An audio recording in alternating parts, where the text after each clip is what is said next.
Is it time? It is time for us to do what we have been doing, and that time is every day. We'll know in a very short period of time, but it looks like it could be something that will be not good. Believe me, not good. I see issue with that. And again, You're not going to be able to insult your way to the presidency. That's not going to happen. I don't know who created Pokemon Go, but I'm trying to figure out how we get them to have Pokemon go to the polls. I'm Ted Cruz, and my pronoun is kiss my ass. So when you think about it, there is great significance to the passage of time in terms of what we need to do to lay these wires, what we need to do to create these jobs.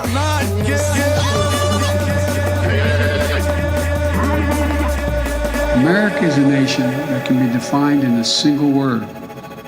I was going to put Not good. Believe me, not good.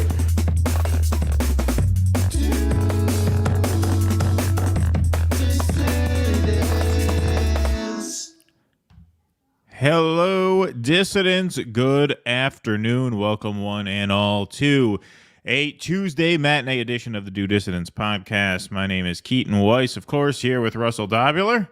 hello. Lovely view of the patio this morning. That's because it's our first midday show from Jimmy's really house. Weird the other way. Well, So I just realized this is I'm our first midday show from with you at Jimmy's house. Yeah, that's why I had in my mind yesterday, I got all day tomorrow before the show. And I was like, no, you don't. It's fucking 11. It's going to be 11 for this show. So brunch, I just saw a brunch time performance. It's hey, we're back to the brunch. Do Dissidents Cabaret Brunch. The Back to Brunch show. Yes. I saw in the chat, so JR let it off, and a couple of people said, apparently Bree did a J.K. Rowling segment. God damn it. I've really been trying not to go after her, but I don't think I can resist that. So I'll take a look. That will probably turn up on one or the other show. I can guess what she said about it. That's why I say, man, like you can't, like as soon as you're like, oh, that was so great, the way she knocked down that Zionist, she puts out some shit like that. You can never let down your guard with her. 668 here between YouTube and Rumble. Hold on, before you hit it. Don't hit it yet. I forgot to do. Oh no, you must have done it. Go ahead. You're good. Well, I'm not even there. All right.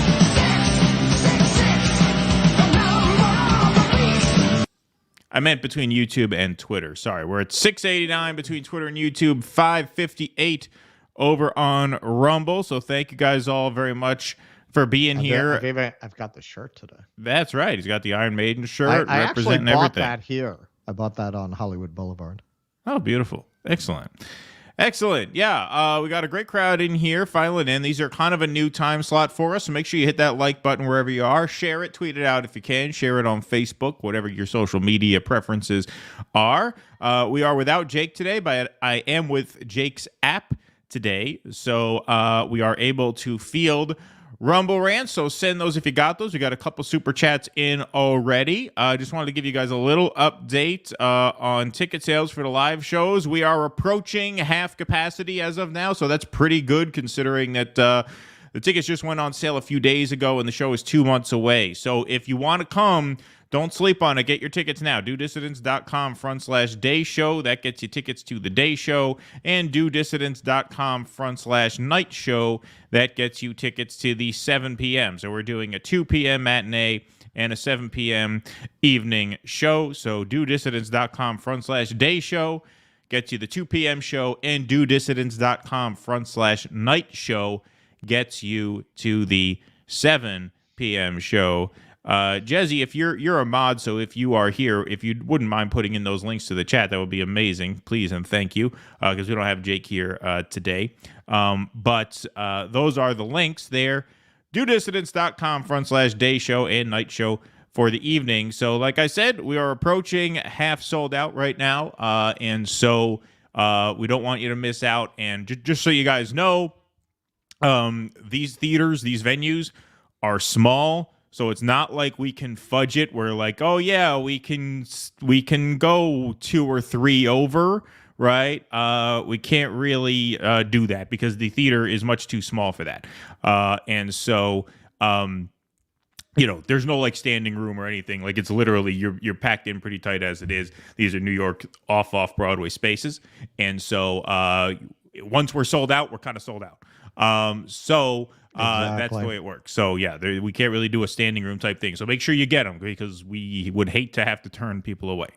Yes, $28.52. That is the ticket price plus the fee. You got to kick some. You got to kick some to the top. You got to kick a little up to the boss there. Yeah. A little up to the boss. Yeah. But that's yeah, Vinny's cut there. $3.52 per ticket. Yeah. Exactly. As we have pointed out, and this is a big part, not the only reason, but this is a big part of why independent theater is on life support in New York City, dying a gruesome death.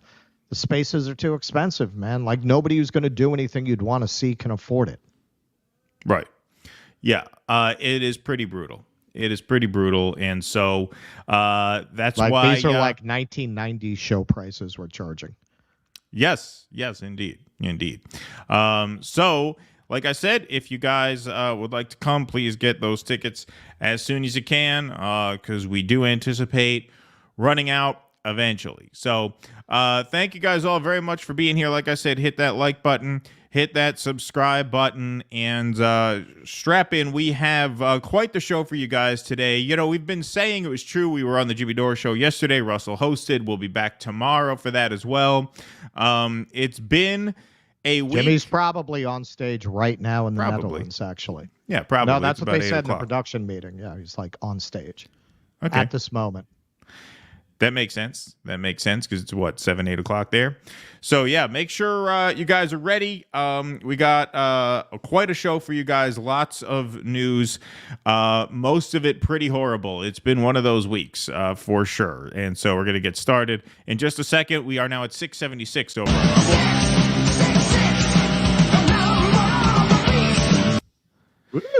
There we are. By the way, one last bit of housekeeping before we get into segments. Tomorrow, because Russ has the Jimmy Dore show at 6 Eastern, we're not going to make him do a doubleheader back-to-back. So I will be hosting with our friends Nick and CJ from RBN. They're going to be joining me at 2 p.m. for an exclusive Rumble stream. Wednesday is Rumble Day, so we will be on Rumble at 2 p.m. exclusively tomorrow afternoon. So make sure you tune in for that, and then tune into the Jimmy Dore show at 6, where I will head over and we'll do that. So it is going to be a double header, double due tomorrow.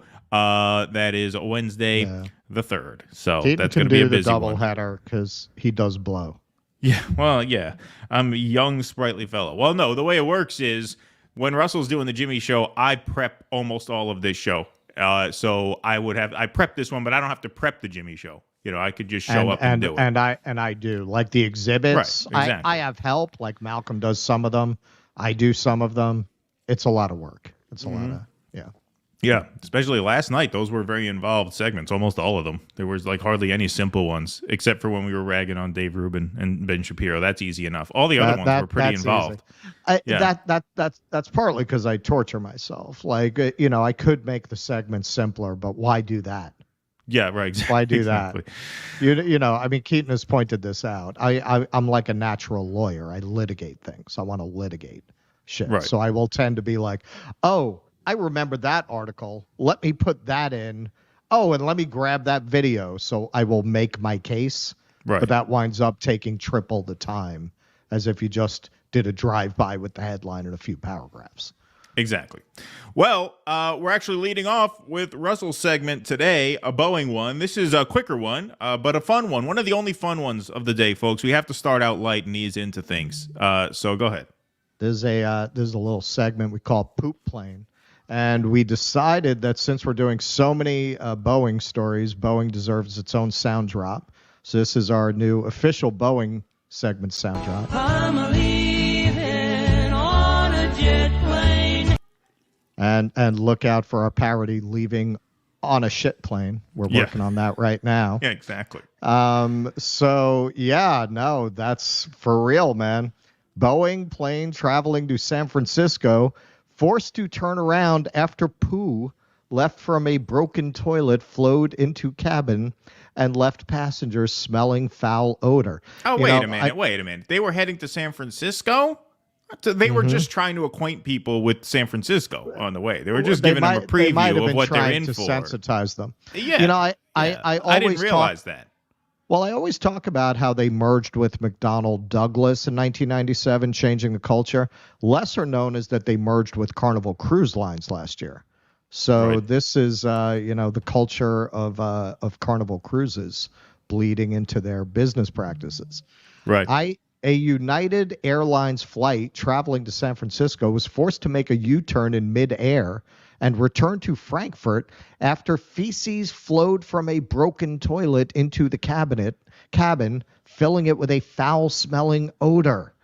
United Airlines Flight 59 was 1 hour into its 11-hour, 30-minute journey to California when the captain of the Boeing 777-300ER decided the best course of action was to return back to Germany rather than continue to fly across the Atlantic.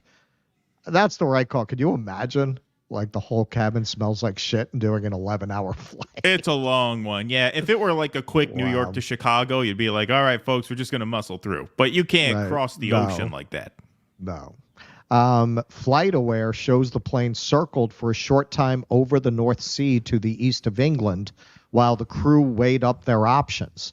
Technicians were unable to find an immediate solution to the problem. The smell permeated through the entire aircraft shortly after taking off. The aircraft, which is just 7 years old, was back on the ground in Germany just 2 hours after taking off. Now, that is significant to me. Yeah, the more recently a Boeing is built, the more likely you are to encounter these kinds of problems. But once they moved to, I think it's Nikki Haley State, North Carolina. Once they opened that facility, she's South Carolina, yeah. South Carolina, they just started slapping these planes together. The whistleblower who just met with an untimely end in a parking lot the day before he was to continue his testimony, he had already testified, and he's been saying for years, that in order to meet their production schedule at that plant, they just started grabbing defective parts out of the garbage and using them anyway. And when the FAA went in to investigate, they found there are hundreds of quote unquote, they call them non-conforming parts that are missing and unaccounted for. So those are probably on your planes. On Friday, March 29th, United Flight 59 returned to Frankfurt following a maintenance issue with one of the aircraft's lavatories, a statement by United read. The passengers were provided with hotel accommodations overnight in Frankfurt and were rebooked on a different flight to San Francisco the next day, the statement added. The incident came on the same day a fellow United Airlines flight traveling from San Francisco to Paris had to be diverted after the Boeing jet suffered engine problems. Flight 990, a Boeing 777-200, had to touch down at Denver International Airport after the crew reported an issue with one engine. Wait, folks, it's going to get better. In a statement, United said the flight landed safely with all 273 passengers and the crew of 12 disembarking. Also on Friday, a United Airlines Boeing 787 flight was forced to make an emergency landing after wind shear injured passengers on board as the pilot feared he would run out of fuel. The Newark-bound flight from Tel Aviv was diverted to New York Stewart International Airport because of reported extreme turbulence. Newburgh, represent. That's my hometown airport. Tiny little airport, Newburgh, New York. So you know this airport? Yes, I've never even heard of this airport. I lived 3 minutes from there before we moved here. Okay, so now we always want to be fair on this show. This is the only one I'm saying might not have been their fault because I flew out the next day, and that was the most turbulence I have ever experienced. I have never seen like the stewardesses getting knocked around the aisle. I've never seen that before. Well, imagine they hit that turbulence with the shit on the floor, and it starts flying around. It nosedives, fall 500 feet through the air. You got shit flying all over the cabin. I was on an Airbus. Yeah. No, the takeoff was really rough. There were several points in the flight where we were really just going up and down and up and down. And the landing, oh, man. I said this on the Jimmy show yesterday. My understanding of God is that he has a very morbid sense of humor. So being the guy who keeps talking about how dangerous Boeing is, who went out of his way to take an Airbus, the God I know would go out of his way to make that guy die in a plane crash on an Airbus. Right. So I'm sitting there and I'm like, this is it, man. God's going to get a chuckle out of it. This is it. You drew the attention of Yahweh to yourself with these segments. No, I, honestly, if I were not flying so much myself, I would feel bad to do these segments for people who are. But I'm right there with you, man. I'm flying more than I ever have in my life, so I'm right there. There were 312 passengers on board the Boeing 787, 7 of whom were taken to hospital with minor injuries. Another 15 of the passengers were treated on site for injuries sustained during the flight, according to New Windsor EMS. High winds were the cause of extreme turbulence that prompted the emergency landing. New Windsor EMS said the United Airlines flight was making an approach to Newark from Tel Aviv when it experienced high winds at around 6:30 p.m., according to News 12 Westchester. So, yeah, I took off like 15 hours after that. So it was probably, those conditions were probably still active. Passengers on board reportedly complained of nausea, and some said they had chest pains due to the turbulence. No severe injuries have been reported. An FAA statement said United Airlines Flight 85 landed safely at New York Stewart International Airport, about 75 miles upstate of its intended destination, around 6:45 p.m. local time on Friday, March 29th, after the crew reported a passenger medical emergency. These latest incidents involving a United Boeing plane is another hit for the beleaguered airline manufacturer as they continue to battle an ongoing safety crisis.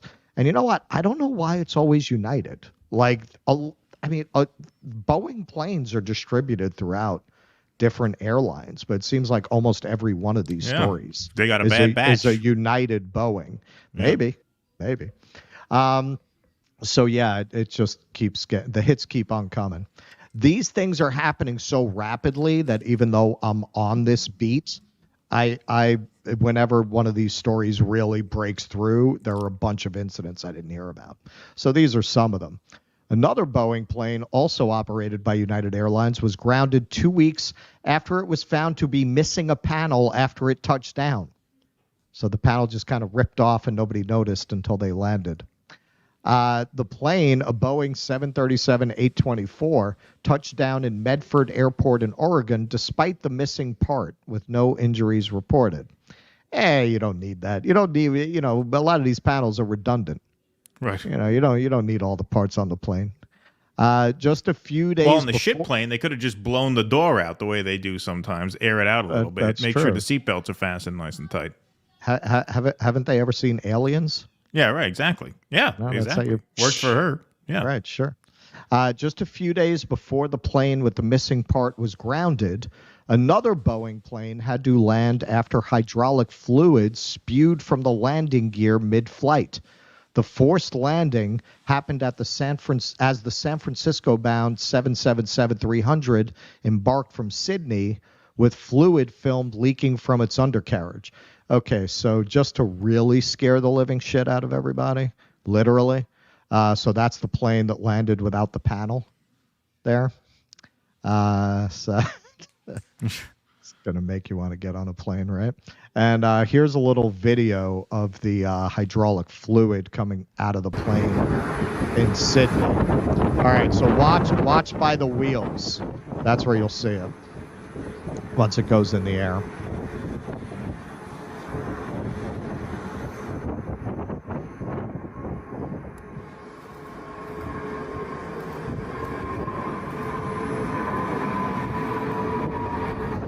So there you go. There it is. There's It'll be the a little red hydraulic circle. fluid. Yeah, there it is. Yeah. So hey, fly the friendly skies. That that is the latest on our Boeing watch. So plan those vacations, folks. Just make sure they're on an Airbus. Exactly. And we did a public service segment yesterday on the Jimmy Dore Show that's talking about how, you can look up the model of the plane that you're flying on. And it turns out, almost 100,000 would-be passengers have already looked into it and either canceled their flight or picked a different one because they don't want to fly on one of these. Yeah. That article, it was published in Fast Company. And it has a title something to the effect of how to avoid flying on a Boeing or something, if you want to look it up. There you go. Amadeus, thanks for kicking us off with some super chats. Jesus, Mom, Dad, where do babies come from? Joseph, Mary, where do babies come from? Yes, good one. It's the Robin Williams bit. It was immaculate. Oh, it better be, Mary. It better be immaculate. Evan Gerhardt, what is the difference between a chickpea and a garbanzo bean? I've never had a garbanzo bean on my face. Yeah, you told us that one last time. I gotta say, I don't quite get that one yet, but thanks for trying again. I get it. You don't get it? No. I've never had a chickpea on my face. Oh, chickpea. Got it. Oh, see, I didn't get that. All right, well, that's good. I mean, I would have laughed if I got it. It's a funny joke. I just didn't get it. But yes, all right, granted. Good one. The judge is here. Thank you, He's Judge. been married too long to get that joke. I just didn't get the pun. Usually I get the puns. Joey Butterfuckface. Hey, guys. I caught the Sunday show yesterday. Love the interview the BBC did with the Prime Minister of Guyana. I guess everyone's forgotten what BP did to the Gulf of Mexico. Thank you, Joey. Yeah, that clip is going to drop this evening. Appreciate that. P. Walker, another Boeing anthem. Pop or poop will eat itself. A nightmare at 20,000 feet. Pop will eat itself. Nightmare at 20,000 feet. There you go. That could be a sound drop. This 4 a.m. crap can take a walk. Thank you. Is this 4 a.m. for you? Where are you from? Wait, it's 4 a.m. Are you in Australia? That's 10 hours? No, that's from where I am Australia's right now, more. that would be 19. It's 16 from New York. Yeah, so that wouldn't be 4 a.m. 4 a.m. is 10-hour difference, so I don't know where you're at, but thanks for waking up at 4 a.m. Israel controls the U.S., always has, says Kenman. Spaghetti Lee, this is not a super chat, but Newburgh, not far from me. Awesome. Where are you from? And what's your excuse not to come to our live show then, if you live close enough to the city? How do you like that? Fly with DEI and risk it all. This is more a capitalism problem than a DEI problem. I would say more, so. I would say so.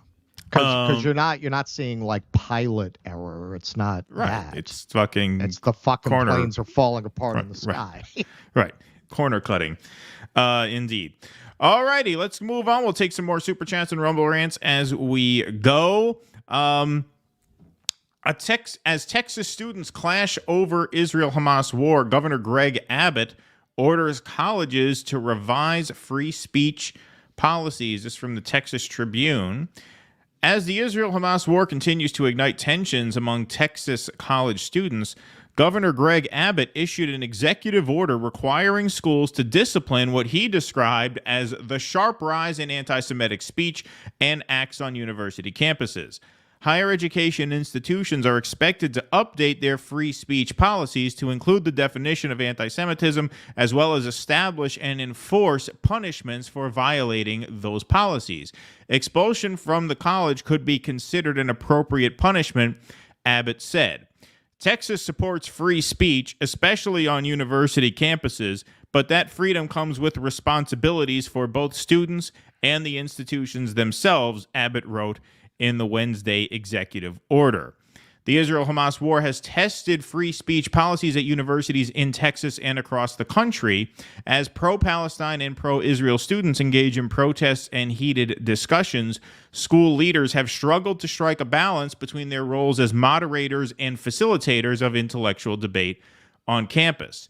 In the Wednesday order, the governor singled out Palestinian student groups on campuses, including the Palestine Solidarity Committee and Students for Justice in Palestine. Those groups were also punished at Columbia University, especially the second one. I'm not sure about the first one. I believe the first one was too, but definitely the second one, who he says have violated free speech policies and should be subject to discipline.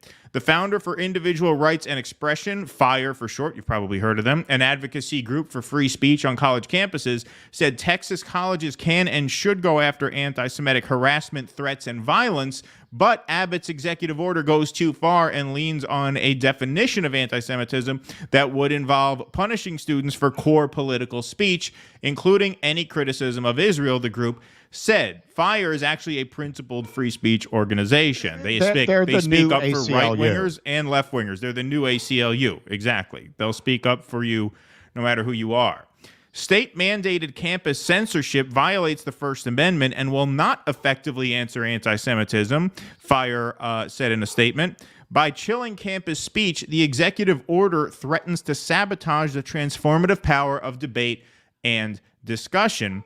Abbott has been unequivocal in his support of Israel, even traveling to Jerusalem in November to offer the state's help. And in December, he told Texas colleges they had a responsibility to protect Jewish students. Abbott has not commented on if and how universities should protect pro-Palestine students who have also faced threats and harassment since the start of the war. The governor said in a statement Wednesday that the executive order will mean campuses are safe spaces for the Jewish community, actually going as far as to use the word safe spaces, despite his sure knowledge that that particular phrase has been a target of the right as it pertains to left-wing safe spaces, especially on college campuses. It comes months after the state dismantled diversity, equity, and inclusion offices, whose responsibilities included making college more inclusive to students of all cultures and backgrounds. See? So not really a principled position, more of a political attack. Per Abbott's order, the chair of the Board of Regents at each college has 90 days to share documentation verifying revisions were made to free speech policies and evidence that those policies have been enforced. So let's go to Matt Walsh, who chimed in on this. Now, keep in mind, Matt Walsh, podcaster. And before we move on, I just want to make this point, because not all, but most crazy Zionists are liberals. They're mostly like Juliana Margulies, right? I marched with Black Lives Matter. Why aren't you supporting my genocide?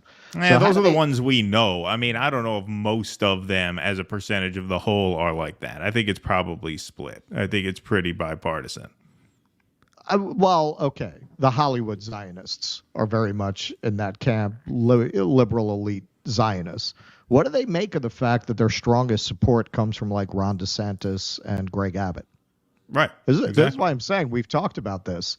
There's going to be a wave of those types of Zionists becoming Republicans. They're all going to go Barry Weiss. You're my real people. You stand with Israel. Right. Of course. Well, Michael Rappaport already signaled he might have to vote for Pig Dick Donald Trump over this, right? Let's go to Matt Walsh, though. He is not a Hollywood type. He is with the Daily Wire, though. And given what just happened to Candace Owens for stepping out of line on this issue, this was a pretty ballsy thing for him to come out and say. So he will read a statement from Abbott, and then he will give his take. Executive order to fight. Abbott signs an executive order to fight anti-Semitism on college campuses. And what does fighting anti-Semitism mean? Well, here's the statement that the governor's office put out this week. Quote, Governor Greg Abbott today issued an executive order to fight the increase in acts of anti-Semitism at colleges and universities in Texas and ensure a safe learning environment for Jewish students and all Texans. Quote, anti-Semitism is never acceptable in Texas, and we will do everything we can to fight it, said Governor Abbott. The state of Texas stands with Israel and the Jewish community, and we must escalate our efforts to protect against anti-Semitism at Texas colleges and universities and across our state. Across the country, acts of anti-Semitism have grown in number, size, and danger to the Jewish community since Hamas's deadly attack on October 7th. Texas took immediate action to protect Jewish schools, synagogues, and other key locations. Many Texas colleges and universities have also acted quickly to condemn anti-Semitism, but some radical organizations on our campuses engage in acts that have no place in Texas. Now we must work to ensure that our college campuses are safe spaces for members of the Jewish community. The governor's executive order requires that all higher education institutions in Texas review their free speech policies to establish appropriate punishments for anti-Semitic rhetoric on college and university campuses. ensure that policies that address the sharp rise of anti-Semitic acts are enforced, and include the definition of anti-Semitism in free speech policies.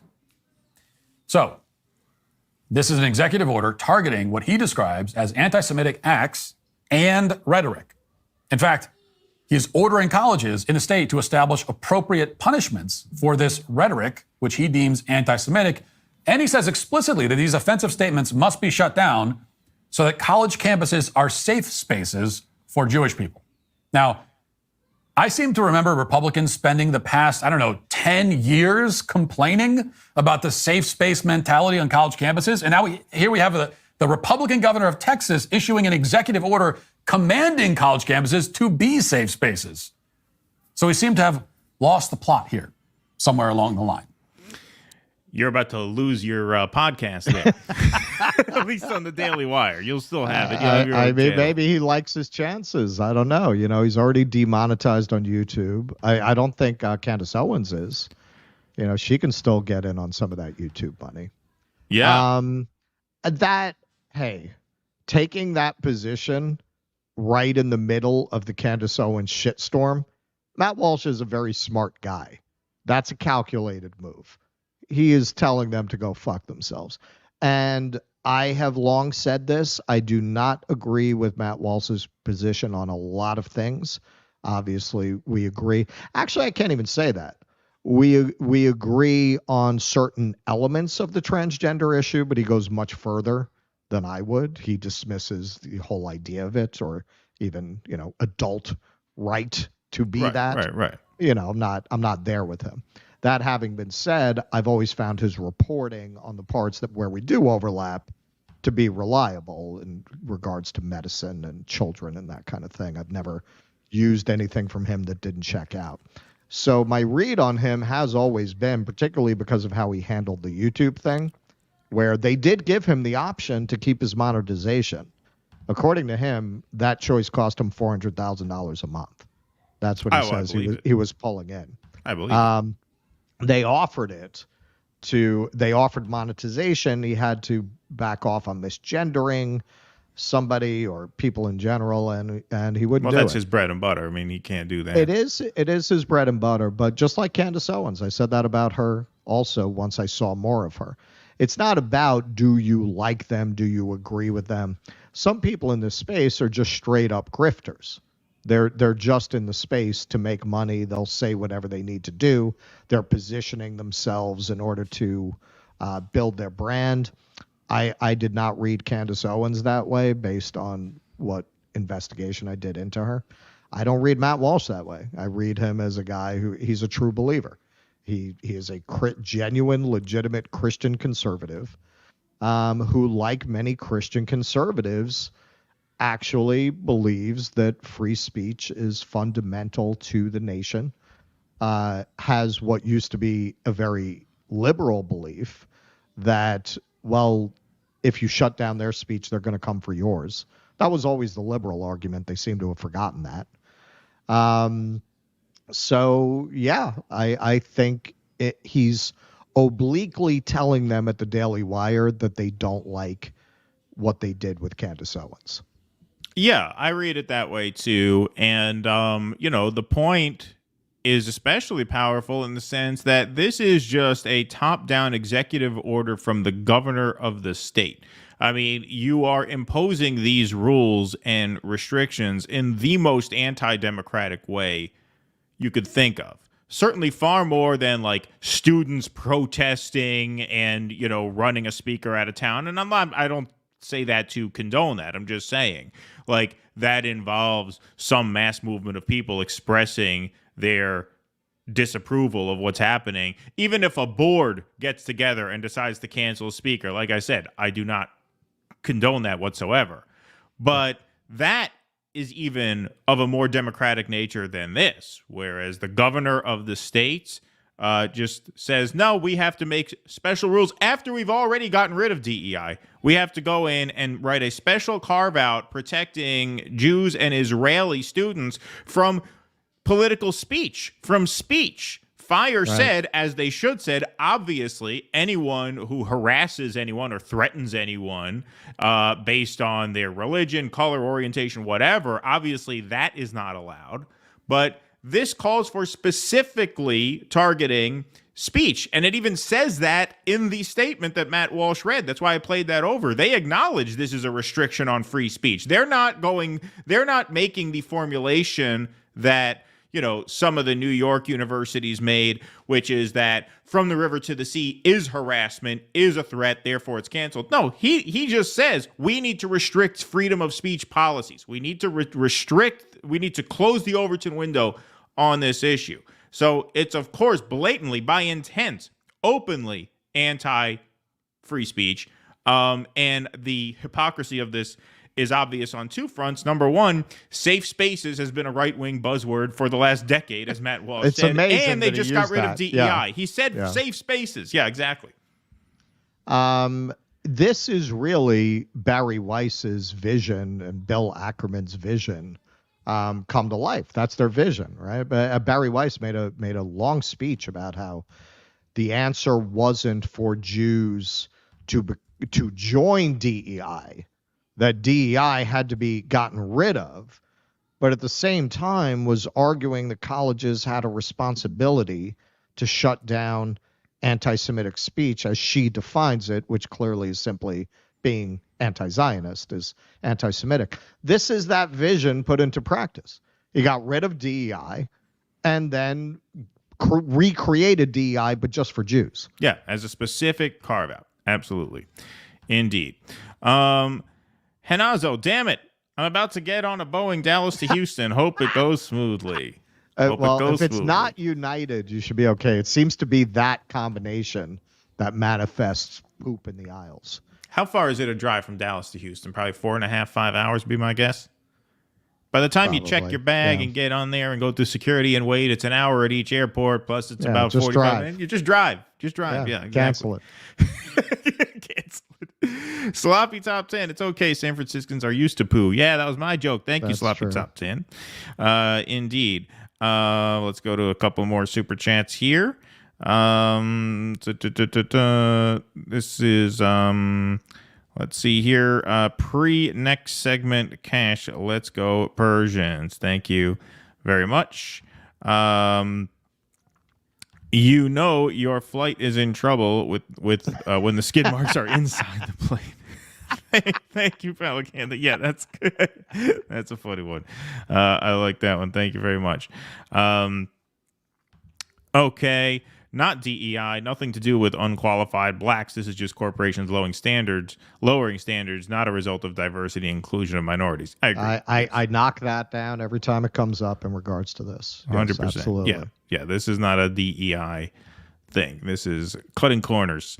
Doc Durkin, thanks for the $2. It's 8-ish in Hawaii and love me some morning dew. Forget that Ruben Shapiro Mountain Dew. Yeah, there we go.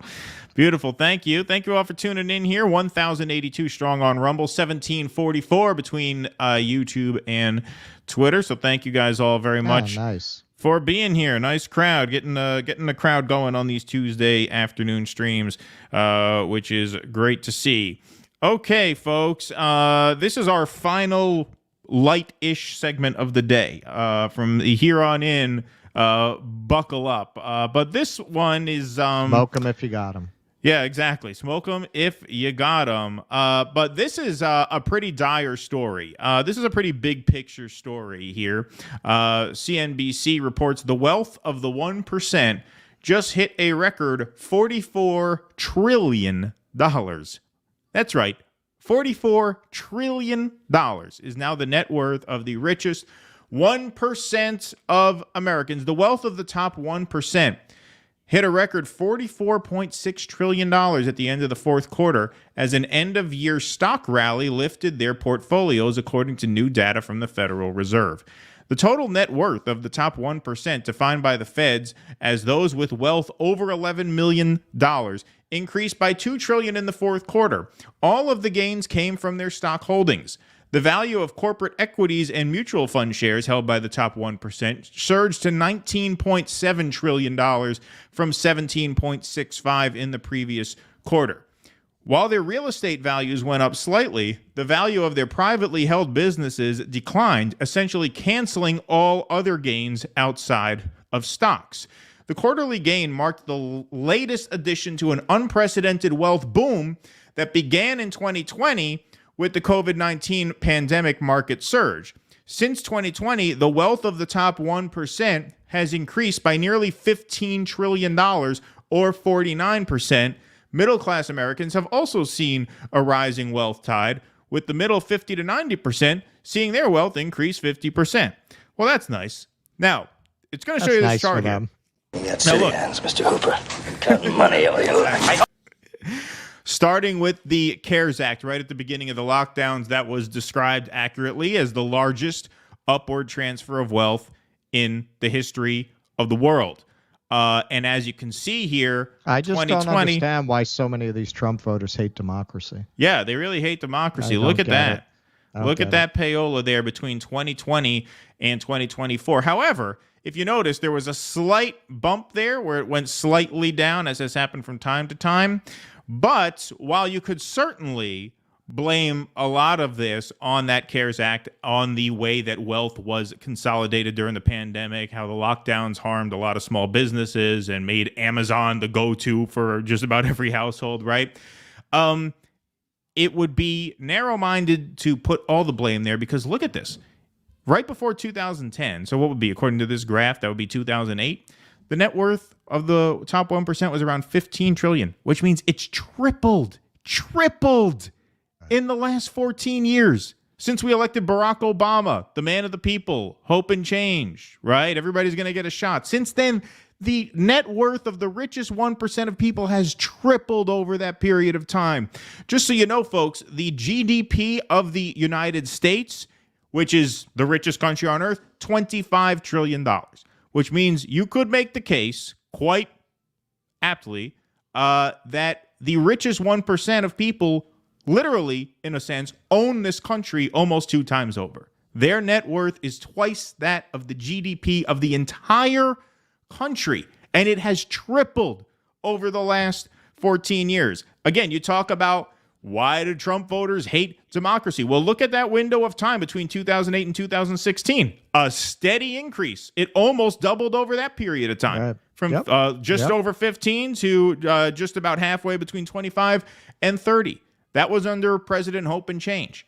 And then obviously COVID, they made a killing off of that. But this has been a pretty steady increase over the last 14 years. If you analyze politics, and I know people used to make fun of Bernie Sanders for hammering on the 1%, the top 90% goes to the 1%. Okay, yeah, I understand that gets repetitive, boring. But if you don't see this as the main problem with the country, then I don't know what you're looking at. How can you have a society where the richest 1% of people have a net worth that is almost twice the GDP of the entire country? If you don't see every other problem as being downstream of this, you do not have your eyes open. You're going to hate on an immigrant for just, pulling apart chicken carcasses for $16 an hour at a Tyson plant when you got this going on. This is robbery in broad daylight. Exactly. Yeah. And I just just to tie it all together, we had a commenter who rightly pointed out this has nothing to do with DEI, what's going on with Boeing. This is really typical of the game. We talk a lot about the game that the left plays to distract using identity politics. We don't talk as much about the right game because we consider it kind of self-evident, but that's the right game. It's not that there's, and I've reported on it, it's not that there's none of that DEI going on inside Delta. I think we covered at this DEI program. It's not that there's none of that going on, but this has nothing to do with it. What we're covering here, the Boeing planes are not falling apart in the sky because of DEI, but the right-wing part of the ecosystem that keeps that line going up in an unbroken trend through both Democrat and Republican administrations. There's not a break there when Trump becomes president. Doesn't all of a sudden go down, keeps going up. The left, so-called left, have their identity politics distractions, and the right have theirs. They don't want you looking at capitalism. So they're going to tell you, oh, all these problems with the planes are DEI. It's not fucking DEI. It's not DEI. That is out of control, unregulated capitalism eating the institutions of the state. So, getting into that with this, it's just complete misdirection. They want you to be mad at the immigrant making $16.50 an hour, and they don't want you looking at this. Yeah. That's the right side of the equation. Absolutely. Economists say the rising stock market is giving an added boost to consumer spending through what is known as the wealth effect. When consumers and investors see their stock holdings soar, they feel more confident spending and taking more risk. Later in the article, economists say this part's interesting. Yeah. Economists say a rising stock market brings outsized benefits to the wealthy, mainly boosting the high end of the consumer and spending markets. The wealth of middle-class and lower-income Americans depends more on wages and home values than stocks. Those houses in the top one-third of the income distribution and who own the bulk of the stock holdings account for approximately two-thirds of consumer spending, Zandi said. Liz Ann Saunders, chief investment strategist at Charles Schwab, said stocks represent a growing share of the assets of the top 1%. Stocks accounted for 37.8% of the overall share of household assets for the top 1% at the end of 2023, up from a recent low of 36.5%. Yet because the wealthy don't need to spend as much of their gains, a phenomenon known as the marginal propensity to consume, Saunders said the added stock wealth for the 1% may not have a substantial impact on the consumer economy. She noticed that consumer confidence among those making more than $125,000 a year has been in secular decline since 2017, according to the conference board. While the bump in stock prices might link to stronger confidence, it doesn't necessarily point to stronger spending at the higher end, she said.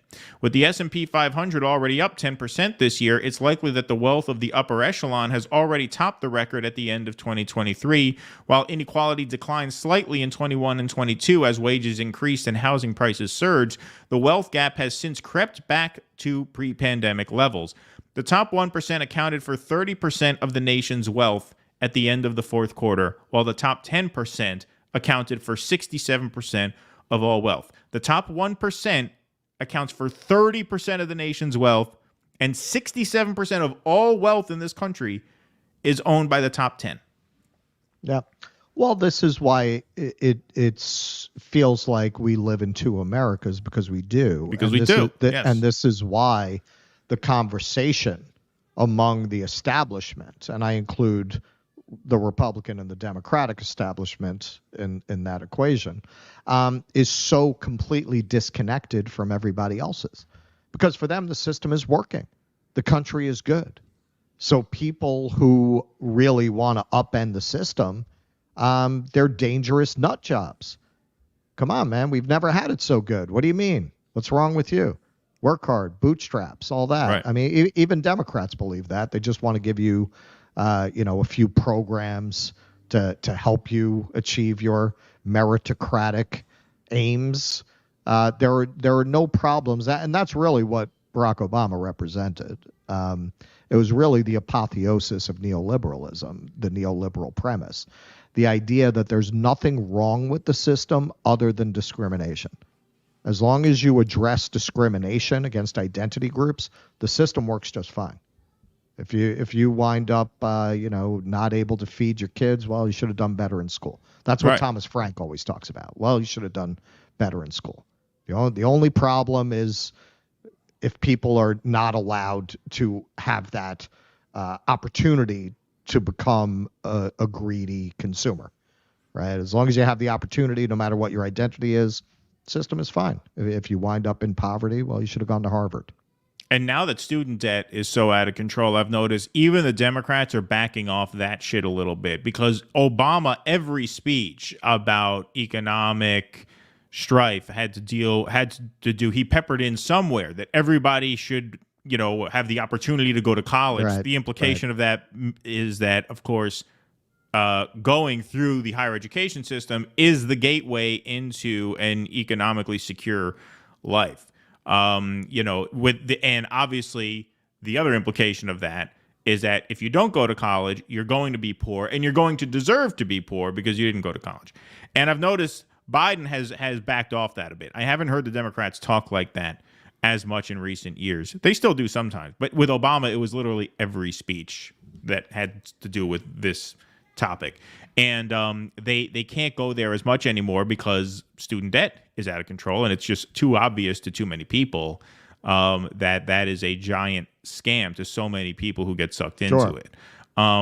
But when you look at the big picture and you look at the fact that the top 1% of this country literally has a net worth almost twice as high as the GDP, if that is not a political message that you hammer every single time. If I were running for office, if I were forming a party, I would put that in every single speech, because how you can look at any other problem and not consider it downstream of that is just insane.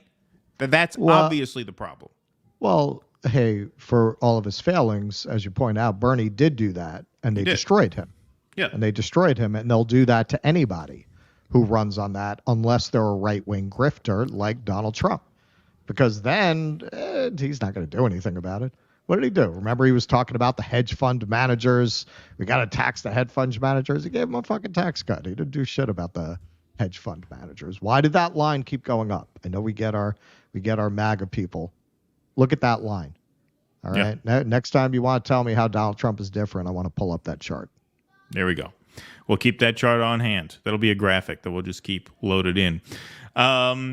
His Highness, little known fact, the plane from Snakes on a Plane was a 737 MAX. There you go. Thank you, His Highness. Appreciate that. Let's go to Kuznetsky. Go Boeing. Fire sign theater, says Scott George. Thank you, Scott George. He keeps telling us to check that out, man. He's pushing that hard. You know what's very difficult with this jam, with this grift we got going. It's a lot of work, actually. You know, when we got into it, Keaton told me, "Listen, man, we're gonna work like half an hour a day. We're gonna fucking take these super chats from these fucking mooks." Yes, that's what I said. Yeah, exactly. And it turned out to be a lot of work. Actually, I feel I got suckered into this. It's very hard to do anything extra credit. Yeah, you know what I mean? Like, it's very difficult to read that book that doesn't have to do with the segment that you're doing tomorrow. Especially this week. Well, this week because we're doing both shows this week. 6 shows a week right now. 6 shows a week. But even in general, like last night, news was breaking. I mean, our big story of the day broke while we were on the Jimmy Dore show last night. And so I had to put that together last night. Yeah, no, it's fast-paced. It's fast-paced. I'm not complaining. Nobody who makes a living doing any kind of show business work should ever complain about anything, because there are tens of thousands of people who are knocking down the door to be able to do the same thing.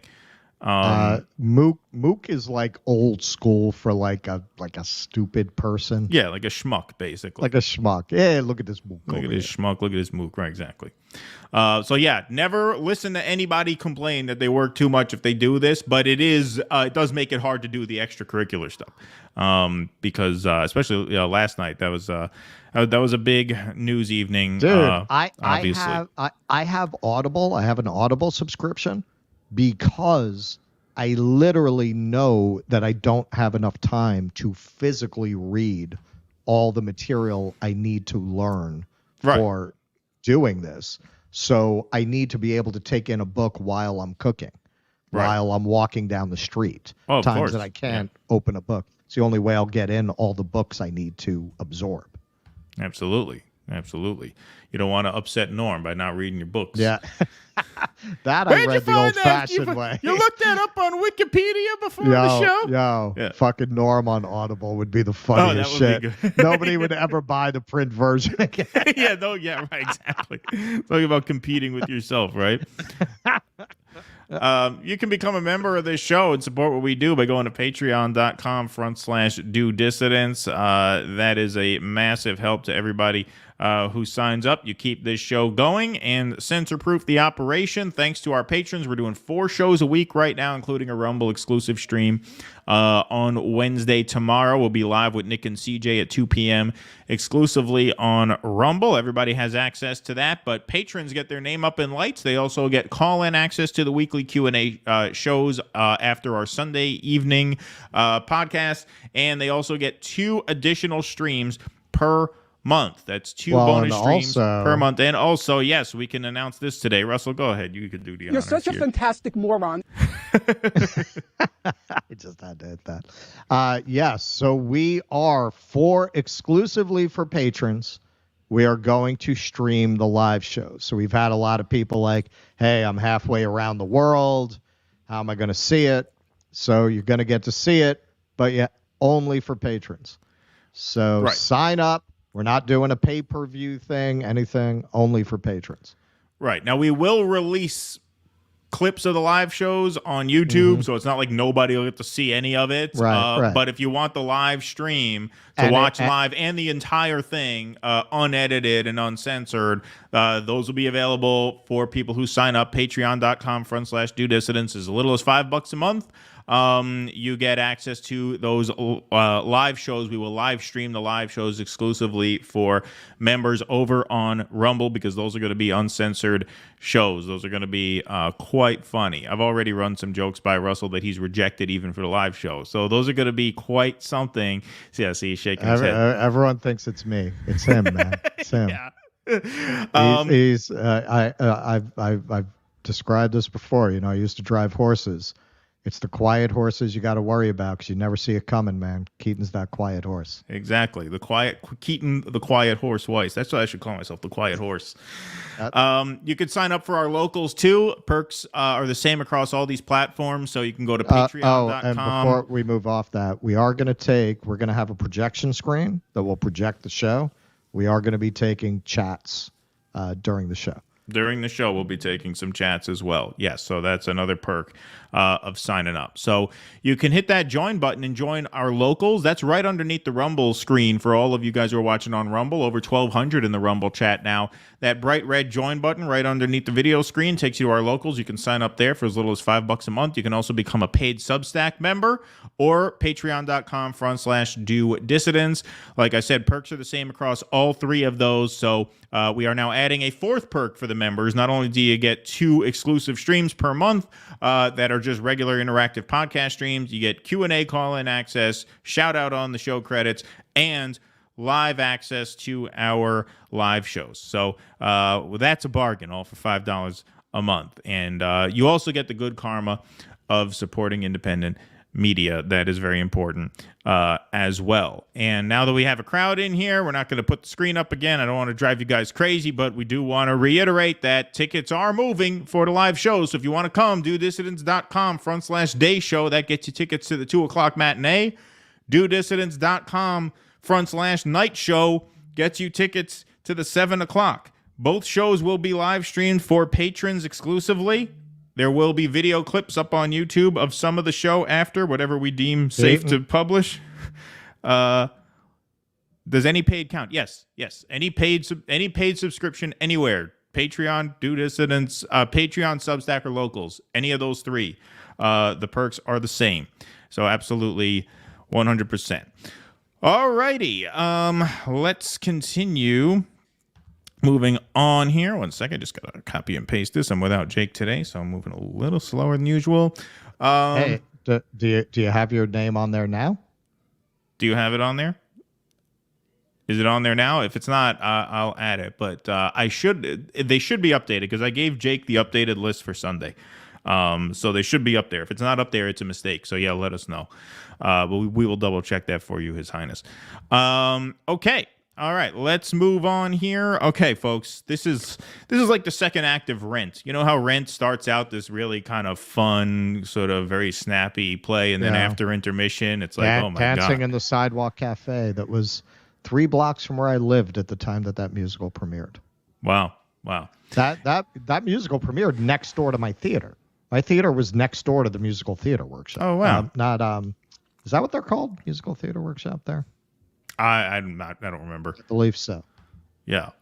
But yeah, no, the first half of Rent is funny, and then the second half is pretty severe. And we got some stuff coming up here on the show. Some pretty intense Israel news this week, obviously. So first of all, the only democracy in the Middle East is about to shut down an adversarial media channel. Netanyahu says Israel... You notice how all these democracies that we're supporting militarily shut down their press? Yeah, that's right. Ukraine shut their press down did too. It. Yeah. It's a good thing we're defending these democracies. Yeah. Netanyahu says Israel will shut down Al Jazeera in Israel. Israeli lawmakers passed a law on Monday allowing the government to temporarily shutter foreign media outlets that Prime Minister Benjamin Netanyahu has determined undermine the country's national security, and the Israeli leader said he would use the new law to block Al Jazeera broadcasts and activities in Israel. Mr. Netanyahu's government has had a tense relationship with Al Jazeera for years, but the Hamas-led attack on October 7th escalated tensions. Mr. Netanyahu has called Al Jazeera a Hamas mouthpiece.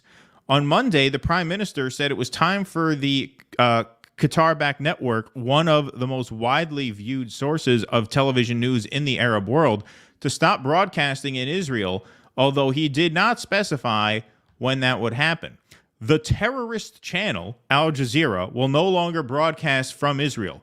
I intend to act immediately in accordance with the new law, not with the law, the new law, because they passed this through to stop the channel's activity, Mr. Netanyahu posted on X while recovering from his hernia surgery. Yes, we're very sad to hear about his hernia surgery. We wish him a speedy recovery. Absolutely. Al Jazeera called Netanyahu's comments lies that incite against the safety of our journalists around the world. The network stresses that this latest measure comes as part of a series of systematic Israeli attacks to silence Al Jazeera, it said in a statement, adding that the new law would not deter us from continuing our bold and professional coverage. Under the new law, if the prime minister deems a foreign media outlet to concretely undermine Israel's national security, the government can temporarily close its offices, confiscate its equipment, remove it from Israeli cable and satellite television providers, and block access to any of the channel's online platforms hosted on servers in Israel or owned by Israeli entities. Wow. How democratic. So you see, that's pretty broad and pretty sweeping.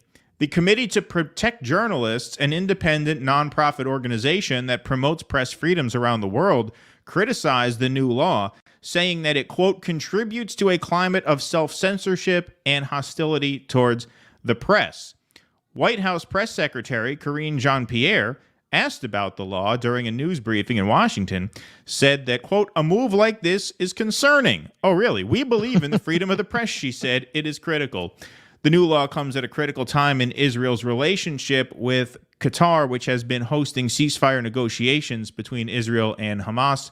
The Qatari government, which helps fund Al Jazeera, did not immediately comment. Now, this happens just as Israel rocked by largest protests since war began as Netanyahu faces growing pressure. So Netanyahu was not a popular prime minister in Israel before October 7th. Over the summer, his Supreme Court power grab was the focal point of many street protests.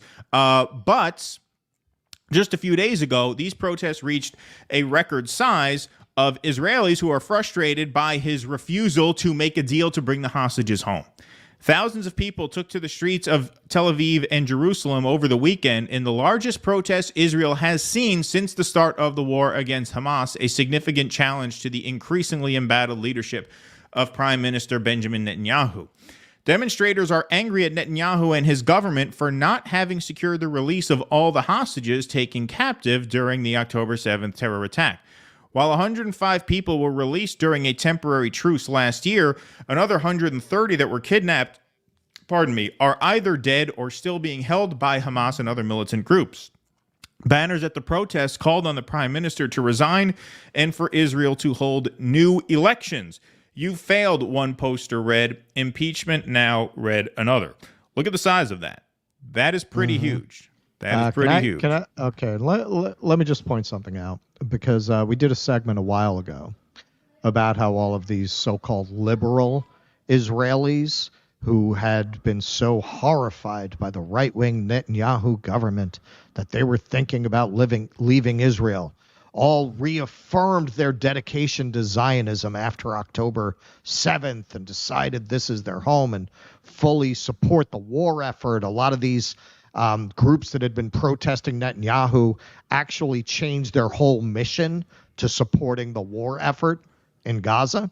And if you look at what they're protesting, what they're demanding, it's not a word about the genocide in Gaza and not wanting to co-sign a genocide or be responsible for it.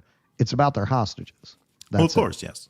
That's it. There's not any outrage over what they're doing to these people. So keep that in mind. This is not a moral, conscientious objection to Netanyahu.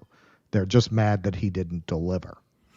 Right. And to the extent that they want the war to stop, it's that they would rather their hostages come back than that he flatten Rafah. But it's not out of like some altruistic, feeling that we shouldn't flatten Rafah because that's the wrong thing to do. It's they are afraid that if he keeps pushing the war, all the hostages are going to be killed, and they would rather have a halt in fighting so that they can get their hostages home. That's what he's under pressure for. There's not a whole lot of just morality-based anti-genocide sentiment in these protests. But I think it's important to point that out, because you know that the so-called liberal Zionists will try to hide behind this. No, the Israeli people, they don't support Netanyahu. I mean, we've seen this over the last few weeks, how people are trying to scapegoat Netanyahu in order to not be linked to the images of starving, dying children that are about to come out with even more frequency than we've seen. And look, if there were people protesting for a ceasefire, we would highlight that. We did. It was a very small crowd that was part of that ceasefire montage, but they were out there in Israel. We showed them. We did a segment on the Israeli dissenter. I forget what it was. It wasn't the Oscar speech. It was a speech before. Oh, it was at the Berlin Film Festival, where there was an Israeli filmmaker who spoke out. So we're happy to, draw focus to Israelis who actually have a conscience and actually want this killing to end out of the kindness of their hearts. Unfortunately, there don't seem to be that many of them. But where there have been, we have covered that. We make a point to absolutely cover that. But this is more frustration with Netanyahu because they see him as an out-of-control psychotic maniac whose lust for war comes above his concern for his own hostages. And so that's what they're worried about. They want the hostages back. Netanyahu, but in the end, it's ridiculous. He's not... Look, if you look at how Netanyahu is looking at this, it's not irrational, and it's certainly not out of line with the basic premises of Israel. He sees this as his opportunity. He's not undermining the premises of Israel. He's fulfilling them. Here's his opportunity to create greater Israel. Of course. But I'm just saying, like, to the average Israeli, especially to the average Israeli whose family is being held, they just want the hostages back. Like, that's priority number one. And it's clearly not priority number one for Netanyahu. He's already turned down a full hostage exchange deal because it allowed for a 4.5-month ceasefire before he got in and flattened Rafah. And he turned that down. You can see that his attitude is they can debate it in the history books after it's already done. Of course. Yes. Netanyahu has said that the goals of the current war against Hamas are to bring back the hostages, destroy Hamas, and remake Gaza so that no militant group could ever carry out the type of attack that Israel suffered last year, in which about 1,200 people were killed. But the families of the hostages and demonstrators that came out over the weekend believe the Israeli government should be more focused on hostage retrieval than any military or security objectives. Aviva Siegel, one of 17 hostages released by Hamas on the third night of the temporary truce in November, called on Israeli authorities to take responsibility and put more effort into releasing her husband, who remains in Gaza, and other hostages held by Hamas and other militant groups in the Strip. "We are dying inside here," Siegel 62 said at a Saturday rally in Tel Aviv. Here's some footage of some of those big protests. As you can see, quite large. And so I don't think it's a coincidence that they're moving to shut down dissenting media inside Israel as these protest movements grow and grow and grow. And granted, these protests are not motivated by the same sentiments necessarily that you would see in an outlet like Al Jazeera. But I don't think it's a coincidence that they're passing laws to shut down media as Netanyahu gets increasingly unpopular in his own country. They want to be able to shut down any opposition to him. In fact, it's widely thought inside Israel, even by people who, like we just said, are more concerned with getting their hostages back than they are with stopping famine. It is pretty obvious that Netanyahu is extending this war so that he can hold on to power. He just has to double and triple down on being the nationalist wartime leader and going as far as to say, no, we can't have elections while the war is going on. Well, That's what Zelensky said in Ukraine. We did a segment on this a while back.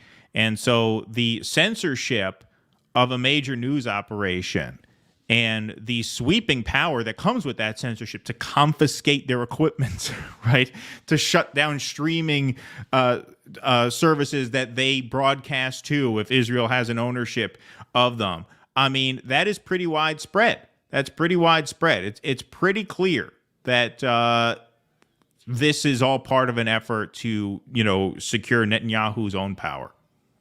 Well, this is starting in Israel, but you just sent over a story that you're going to cover. We'll probably cover it on both shows about YouTube to prevent election misinformation, messing with the algorithm. Frankly, I think you're going to see a lot of countries suppress Al Jazeera because Al Jazeera is one of the most reliable sources of accurate news about this region out there, probably the most regarding that region. And we use Al Jazeera as a source a lot, even for stories that are not particular to that, because it's like you can put it reads like an old newspaper where you can see they actually cared about whether they were telling the truth. Exactly. And yes. And you can't feel that way. When we did the segment yesterday about these emerging payment services, and it was an NPR story, and nobody it was their story specifically, so you couldn't go anywhere else for it. And I had to keep stopping and giving provisos because of the slant. And the entire American media is just completely out of control in that way. You have to tease out the information from all the framing and all the spin. Al Jazeera is one of the few sources where you don't need to do that, or don't feel you need to do that. Yeah, no, you're right. It does feel like what the news used to be in a bygone era. And that's why, we use them all the time, even for issues that are not directly related to what we're talking about now. And notice, they'll say all these things. Well, it's a terrorist newspaper. Notice, just like when it came to WikiLeaks, they couldn't point to a single thing they got wrong. Right. Show me misinformation that they have put out there in either print form or video form, because they do both. They have YouTube channels up, and they have obviously their website. Nobody's ever debunked one of their pieces. It's all accurate. It all checks out, and I will often use that as a source to check other information. Like if I see a story getting out there, I will say, okay, did this show up on the Al Jazeera site? Just because if I know if it showed up there, okay, we can run with it. It's not to say I won't run with it if it didn't show up there, but I use that to say, okay, if they put it out there, it's solid.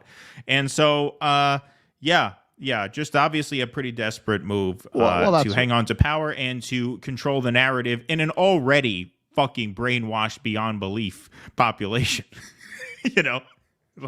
That's pretty desperate. Today, Israel, tomorrow, America, via YouTube, via Google, they're going to come after Al Jazeera because it's such a beacon of honest reporting. They can't have that. They can't have that at this moment. We've got several censorship stories sitting on the table for this week. You got the hate crime legislation that just passed in Scotland. Yep. We've got Google inquiries being made of Google about who's searching for what. You got YouTube messing with their algorithm for the election. It's just the beginning, man. They're gonna give the RT treatment to all of these foreign news sources that aren't intelligence service cutouts. Yes, I agree. Stoop sign, thanks for the $1. Looks like that plane itself got nervous when taking off and had to take a piss. It's just doing its part to keep up with the diarrhea flowing Boeing. Thank you, Stoop sign. See, I knew people were going to like that story. It's good that we did that this afternoon. Let's see here. Yes, new rule. Every Boeing plane must be flight tested with board of directors on board before release for commercial passenger travel. That's a good suggestion. I like that one too. Indeed. When will Matt Walsh be Candace Owens by Daily Wire?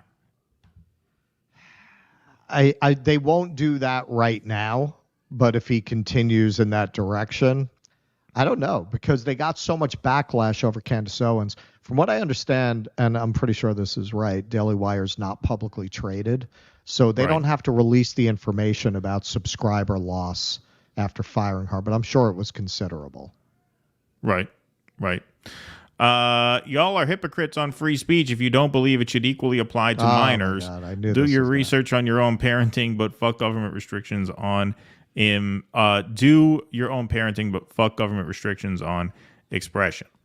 Okay, so the bill in question, for anyone who didn't watch the Jimmy Dore show yesterday, DeSantis has proposed legislation, and other states have proposed legislation to limit the use of social media by children without parental consent.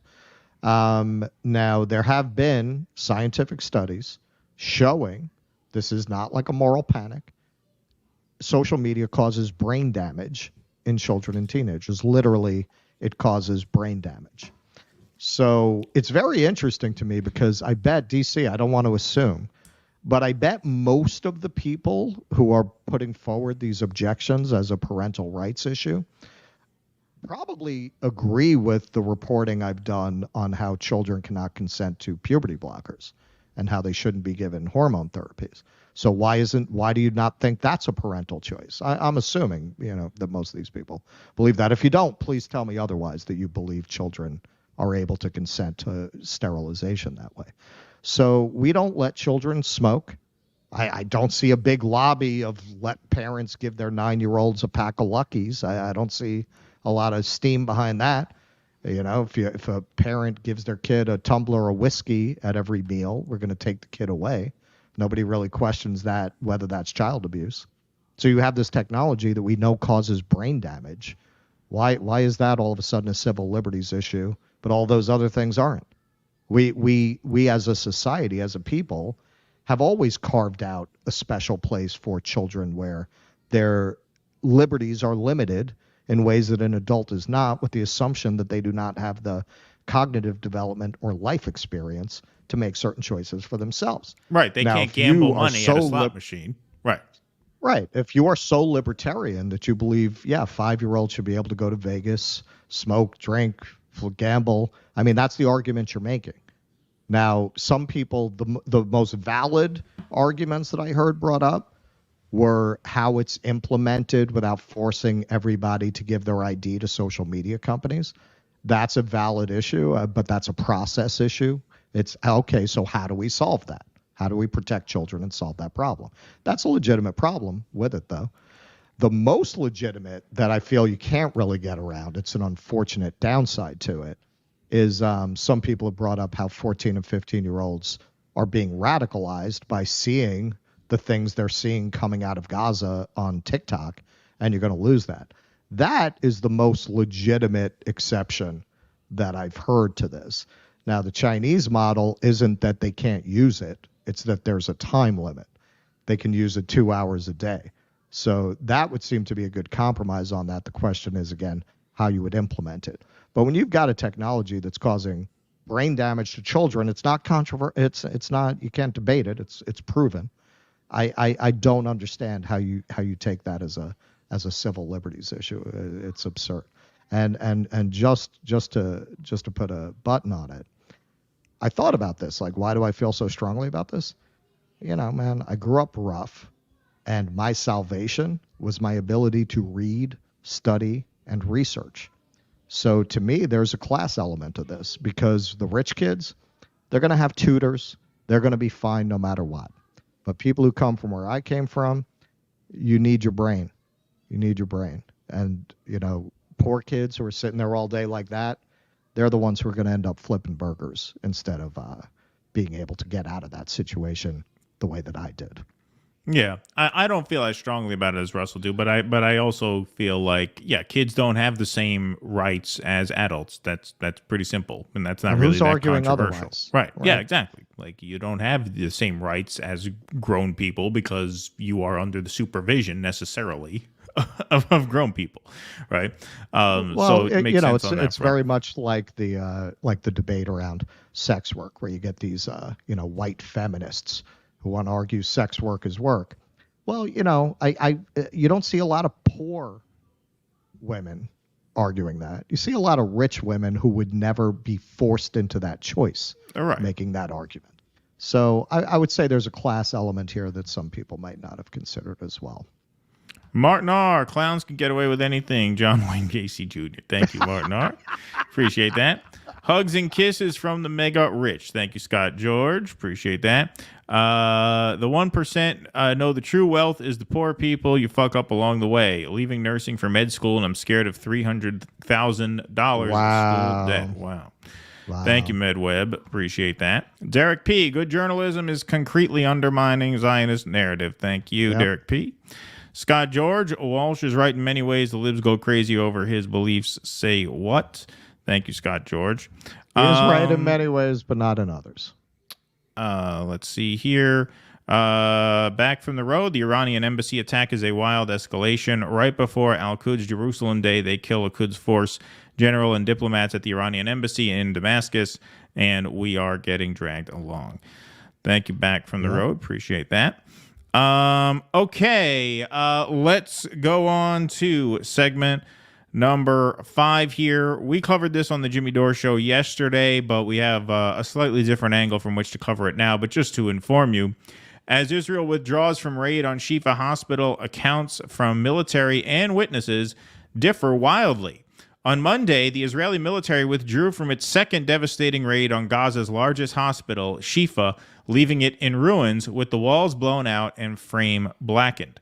Despite the destruction, Israel claimed that the battle as a victory in its battle.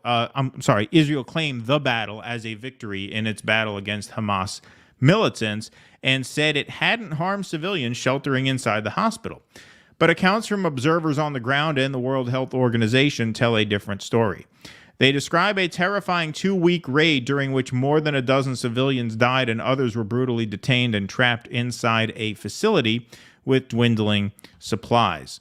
Israel said its forces launched the surprise attack March 18th. This is, by the way, for those who don't know, most of you probably do, this is in Gaza City, which is in the northern region, which Netanyahu said was all cleared out just a few weeks ago when he was pushing his ground invasion of Rafah, and CNN asked him, well, where are people supposed to go? He said they can go back up here because those areas have all been cleared out. That's what he said.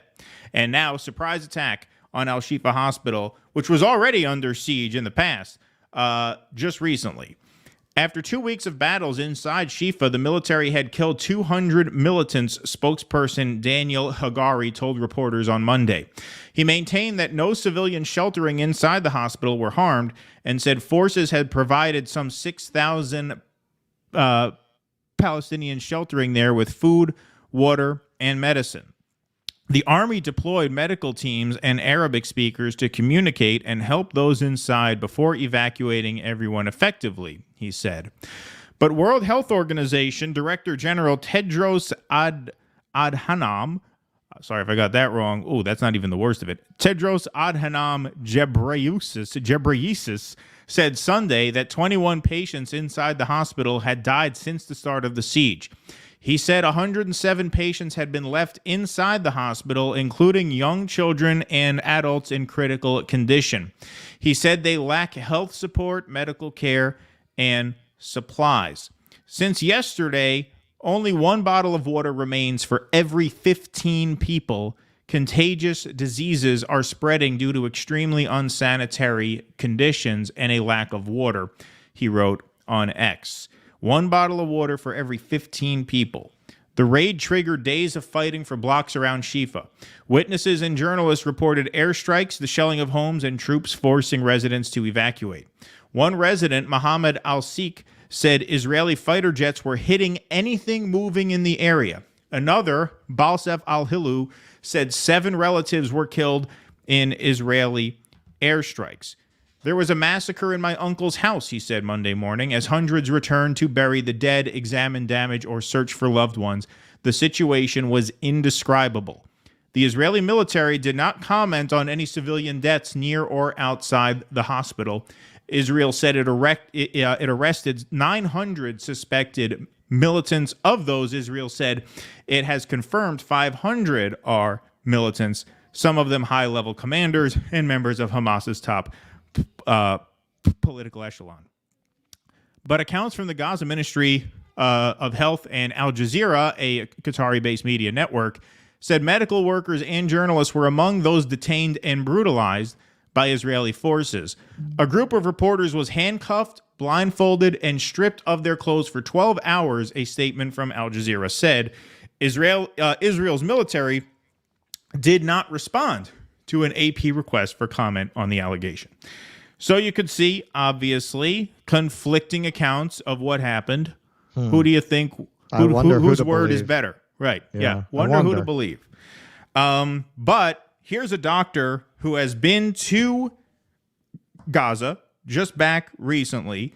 Her name is Tanya Haj-Hassan. She is the founder of Gaza Medic Voices, which is a social media handle, and she also works with Doctors Without Borders. So she's been there. She's been to the Al-Aqsa Hospital. And so she was not having it when asked to verify what Israel's been saying about their operation at Al-Shifa. Here she is on Sky News, shutting this down with obvious and justified frustration in her voice. So here is Dr. Tanya Haj-Hassan. Look, the picture you paint is one of devastation. You'll know that the Israeli military say that they have killed and detained hundreds of Hamas militants within the Al-Shifa complex. Do you know if Hamas were there and were fighting with the Israelis? I am just shocked that we're still having this conversation. They executed tens of people point blank, including one of our colleagues, Dr. Ahmed Khalalati, who's a very experienced plastic surgeon, him and his mother, who's also a physician. They executed people point blank. And including many of our colleagues who've been detained now. We haven't heard back from them. Previous students of mine detained, young doctors detained. We don't know if they're dead or alive. They have been gone for over 100 days. So to say that this is a strategic targeting of Hamas is an insult to our intellect and our humanity. This is this is a destruction of people who heal. This is a direct targeting of healthcare workers. I just want to paint a very brief picture of what healthcare workers are telling me there. They're saying that when they leave the hospital, civilians give them civilian clothing because wearing scrubs is sticking a target sticker on their back. That is how systematically healthcare has been targeted. And frankly, you know, in the last 24 hours, what we've seen from Al-Shifa Hospital, what we've seen from Al-Aqsa Hospital, and what I worry is coming to the remaining hospitals of Gaza, of the Gaza Strip, because it has been the pattern and we will not ignore it, is a direct and systematic targeting of healthcare that is unjustifiable. That's how you do it. That's how you shut that down. Are you seriously asking me that? This is a doctor who is, like I said, just back recently. She's been to Gaza. She knows people who were killed. And she said that her colleagues say that civilians hand them civilian clothing because healthcare has been systematically targeted. Right. This is just an example of that. This is not a one-off, far from it. Al-Shifa was raided in the past, saying this is a Hamas command center. The Washington Post did a report saying they found very weak evidence to suggest any Hamas presence there at all. None really CNN to corroborate. Did a report debunking it. Yeah, none that would corroborate that it was a command center. Doctors Without Borders had a convoy that was hit by airstrikes. We covered that on our show as well. Where you see the logo, MSF, right on the vans with fucking holes in them. As of, I believe, late December, early January, 169 healthcare centers had been destroyed. I can't verify this now, but I think it is safe to assume that 3 months later, that number is north of 200 by now. But even if it's not, let's just, just to be totally accurate on the conservative side, let's say it's 169 healthcare centers. 169 healthcare centers, that does not constitute a systematic attack on healthcare and on healthcare workers. You've had Doctors Without Borders convoys hit, like I just said. Now you had Al-Shifa raided once, now raided again. We showed the images on the Jimmy Dore show last night. It's in ruins now. Right. It looks like the surrounding area just totally bombed out. And this guy's going to ask her about what Israel's saying about the hospital. Like I said, even if it were true, if a domestic terrorist shacked up in an American hospital, would we be okay with our government laying siege upon the hospital, destroying the hospital, cutting off power, taking out food and water? Would we set up snipers across the street saying shoot anything that moves, whether it's a terrorist, a nurse, a doctor, a mother, or a child?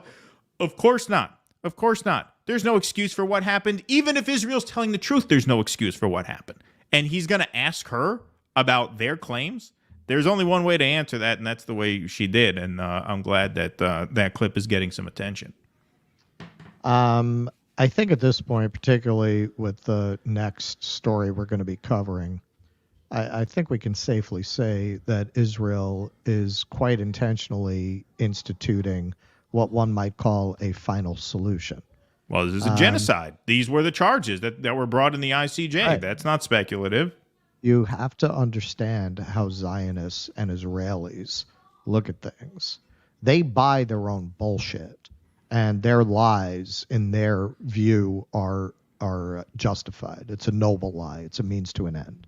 Because for them, they are the indigenous people of this land who have taken it away from these barbaric, backward savages, these quasi-humans. And even though, and I'm not agreeing with this, but I'm telling you this is how they think. If you talk to Zionists, if you talk to Israelis, these people are hapless at best. At best, they're very badly led. It's a tragedy. But God, we've been the most moral army. We've been so patient with them and tried to live with them peacefully, and they've been offered their own country, and they refuse every time they're offered the country. And again, there's a lot of bullshit in there, but this is what they believe. Now they have committed the greatest atrocity against us after 75 years of us turning the other cheek and trying to manage the situation and doing everything that we can to avoid really responding in full. This is it. We can't ever let this happen again. And the only way we can ensure that is to wipe them out, to get them off our borders, and history can judge us later. By then, the land will be ours. That is what is happening here. That is what they are thinking. That is why they are targeting hospitals. They are targeting aid convoys. They have decided to go on a genocidal rampage, which in their view is something they've been forced into by 75 years of provocation with people that they repeatedly attempted to make peace with. That's the Zionist worldview. Yeah. And that explains what they've done and what they continue to do, as we'll demonstrate in the next segment. And this is obvious. This was obvious to me, someone who is far from an expert on this issue. As soon as October 7th happened, I said, well, this is the pretext they need to do what they've wanted to do forever, for as long as they have been an entity. It's not a mystery. It didn't take a genius or a scholar, I am neither, to know that this was what was going to happen. And here it's happening. And now 6 months into it, you have another breaking point with this attack on the World Central Kitchen, which we're going to get to next. But let's take some super chats before that. We have one more segment on the day, folks, so please hit that like button while you're here. Hit that follow button. Hit that subscribe button. We have 2,000 watching on YouTube and Twitter, 1380 over on Rumble. Nice crowd here today. Thank you all for being here. Sparky, denazify Israel. Newsom Kushner 24. Christ is king. You're adding that to your rotation now, Sparky? That's now a staple. I think we inspired that. You know how offensive that is to our people. Yeah, right, exactly. This is funny. Patrick Donahue, I propose abiding 71 be special guest at the live show, but you only charge him 99 cents for his ticket. Thank you, Patrick. Yo, when we get it together, we got to come to Ireland and do a live show. I think we can fill. We might not be able to sell. We might not be able to sell 100 seats in Ireland, but I think we could sell 50. Maybe Dublin, London, so. One each. Yeah. To which my response is, when you get on a plane and go to another country, I'll fucking believe it. I will believe that when I see it. Yeah, I'm not against it. In theory. I'm neither for nor against it. Yeah. Stoop Sign says, I don't misgender people. That's why they call me Mr. Gender. And by they, I mean one person named Skylark. There you go. That's how it goes. Louis Libshitsky. Great show. I'm 80 years old, so I claim oldest fan status. My name is only 16 years old. Thank you, Louis. Appreciate that. I think we got people older than that, but okay. We may, yeah. His Highness, thanks for the $1. Is there any full frontal nudity in the live show? If so, Keaton, Russ, or both? No. We'll see see if Jose wants to, but we can't promise it from us. He might. He might. Maybe naked breakdancing. Yeah, there you go. Okay. His Highness, here's my question to parents who think kids can consent to puberty blockers and surgery. What else do you believe minors can consent to? Why can't they consent to sex but not to life? It cut off there because of my app. But yes, we have gotten into that before, His Highness. So thank you. Joey? Well, yeah, that was Matt Taibbi's response to that completely fucking deranged, what was that, New York magazine or New Yorker? Yeah. Just deranged article basically arguing that children should have just absolute right to change gender. And Taibbi rightly pointed out, well, I mean, this is like the NAMBLA argument that children should be completely just have free full autonomy. Right. Russ, I disagree that you need your brain. The brainless seem to do well in this country. Take, for example, our president. That's true. You can get places without a brain. The brainless do quite well if they have money. That's my point. Yes. Money buys your way out of a lot of stupidity. Al Jazeera says Abiding broke the Flint water story, not fucking Maddow and MSNBC. Thank you, Abiding. And there's Abiding with his $1. Beautiful. Thank you, Abiding.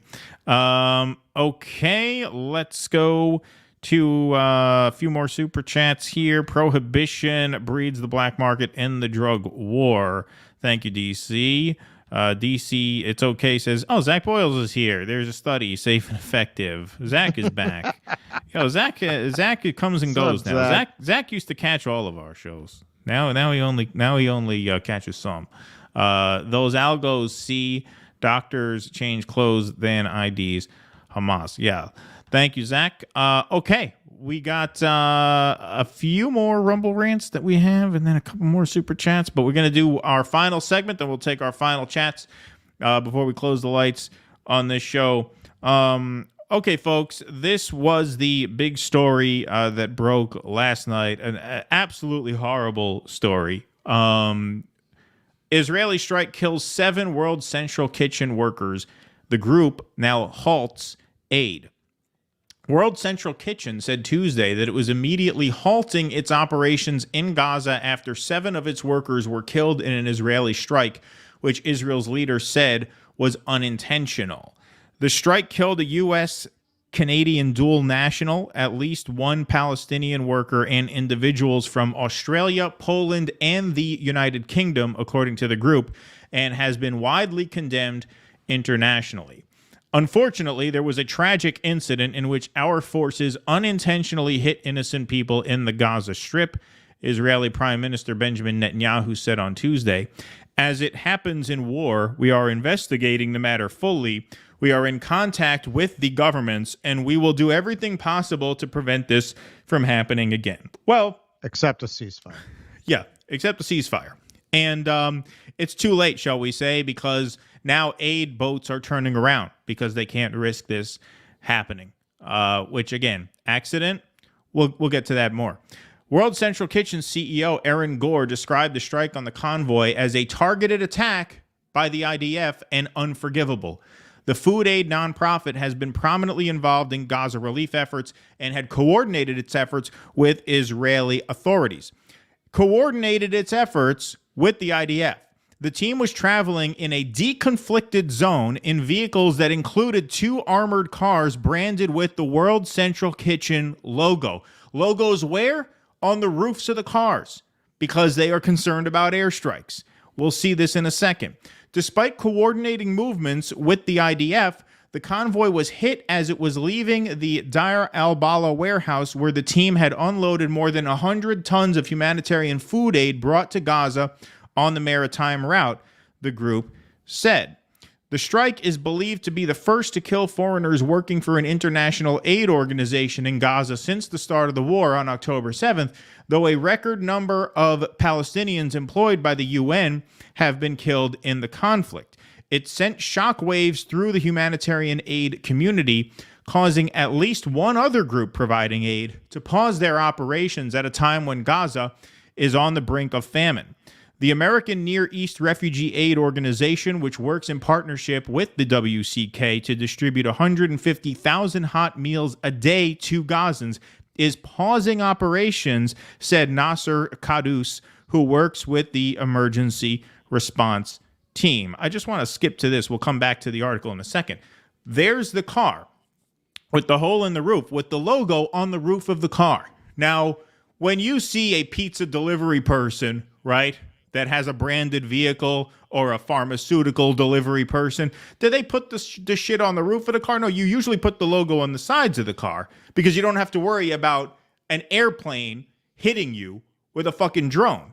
They put them on the roofs of the car so that they are visible from the sky. Yep. So that if somebody is flying a plane and is about to drop a bomb on the car or about to fire on the car, they can see World Central Kitchen. That's the whole point of it being there. And you could see right there a fucking hole right through the logo on the roof. Right through the logo on the fucking roof. And they want this is unintentional? Unintentional. Yeah, this has been happening throughout, that they've been hitting aid workers. Before they were mostly UNRWA. Yeah. Now Doctors these Without Borders, which is what Médecins Sans Frontières, is the French organization. They have MSF right on the roof of the car, so you could see it. Yep, indeed. Let's see, where was I? Because I lost my place. I had to skip to that there. Okay, here we go. Sorry. The strike is believed to be the first to kill. Oh, no, we got that one already. My apologies. We feel that it's very hard for us to continue, he said. This is from the second organization that is now suspending operations. The humanitarian assistance people need to be protected. However, any lengthy pause will have a grave impact on the ground, he added. The starvation in Gaza will be unbelievable, he said. Images from the scene showed a blackened hole puncturing the company's logo on the vehicle's roof, which was supposed to make it identifiable from the air. There we see, once again. Okay, so World Central Kitchen put out their own statement in response to this, which we're going to read now. I think I can read this, Russell. I said I might not be. I can see it. World Central Kitchen is devastated to confirm 7 members of our team have been killed in an IDF strike in Gaza. The WCK team was traveling in a deconflicted zone in 2 armored cars branded with the WCK logo and a soft-skin vehicle. Despite coordinating movements with the IDF, the convoy was hit as it was leaving the Deir al-Balah warehouse, where the team had unloaded more than 100 tons of humanitarian food aid brought to Gaza on the maritime route. This is not only an attack against WCK, this is an attack on humanitarian organizations showing up in the most dire of situations where food is being used as a weapon of war. This is unforgivable, said World Central Kitchen CEO Aaron Gore. The 7 killed are from Australia, Poland, the UK, and a dual citizen of the US and Canada. Sorry, my logo is blocking that last part here. My apologies. And Palestine. I am heartbroken and appalled that we, World Central Kitchen and the world, lost beautiful lives today because of a targeted attack by the IDF. The love they had for feeding people, the determination they embodied to show that humanity rises above all, and the impact they made in countless lives will forever be remembered and cherished, said Aaron. The IDF says it is carrying out an in-depth examination, at the highest levels to understand the circumstances of this tragic incident. The circumstances are you fired a hole through the roof of a car with a World Central Kitchen logo on it in what was supposed to be a deconflicted zone. You try fucking explaining that away. That was an accident. World Central Kitchen is pausing our operations immediately in the region. We will be making decisions about the future of our work soon. Zomi and Chef Oli's, I hope I read that right. That's a little small. Last video shows them cooking meals for Gaza's hungry in the WC kitchen. You want to take over? They were killed today by Israeli warplanes in Gaza in disregard of international laws, echoing the daily killings of Palestinian civilians in Gaza over the past 177 days. Yeah. So here's the video of their last day in the field. Both of these workers were killed in this airstrike. Hey, this is Zomi and Chef Olivier. We're at the Jirabala kitchen, and we've got the mise en place. Tell us a little bit about it, Chef Ollie. This is the mise en place to cook the rice. So we have all the spices for boil the water. Be ready for put the boiling water inside the rice. This is the stir fry. We put oil. We stir fry onions. We have the spices, and after stir fry the rice, we add the water. The water is aromatized with these spices. This mix of spices. There is black lemon. There is some chili. There is 7 mixed spices, bay leaves, salt, pepper, and tomato paste. Indeed. So this is the beautiful, fragrant, aromatic rice that will be served today from Jirabala Kitchen. Thank you. Yep. They are no longer with us. Just an unthinkable fucking disgrace. And now we have it. Today, this video just broke shortly before we went on. This is Sky News reporting that a vessel from Cyprus carrying aid turned around because of this. Of 7 aid workers in the Gaza Strip with World Central. This is about the killing of 7 aid workers in the Gaza Strip with World Central Kitchen, the charity. We're now hearing from Cyprus that the aid ships that have been travelling from Cyprus into Gaza, of course, this was a big development for those in Gaza that the aid was able to come in that way. Aid ships are now being turned around, still carrying aid.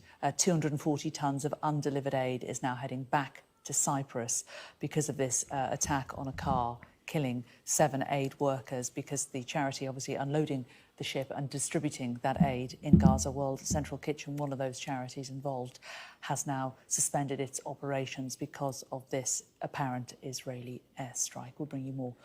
240 tons of aid. I did some quick math on my phone. That's 480,000 pounds of aid that's not going to be able to get in now. They've already stopped UNRWA. They're not going to be able to get almost 500,000 pounds of aid in because of this. Now you have aid turning around. So you have starvation. You have famine. You have UNRWA set to go bankrupt in now less than 60 days.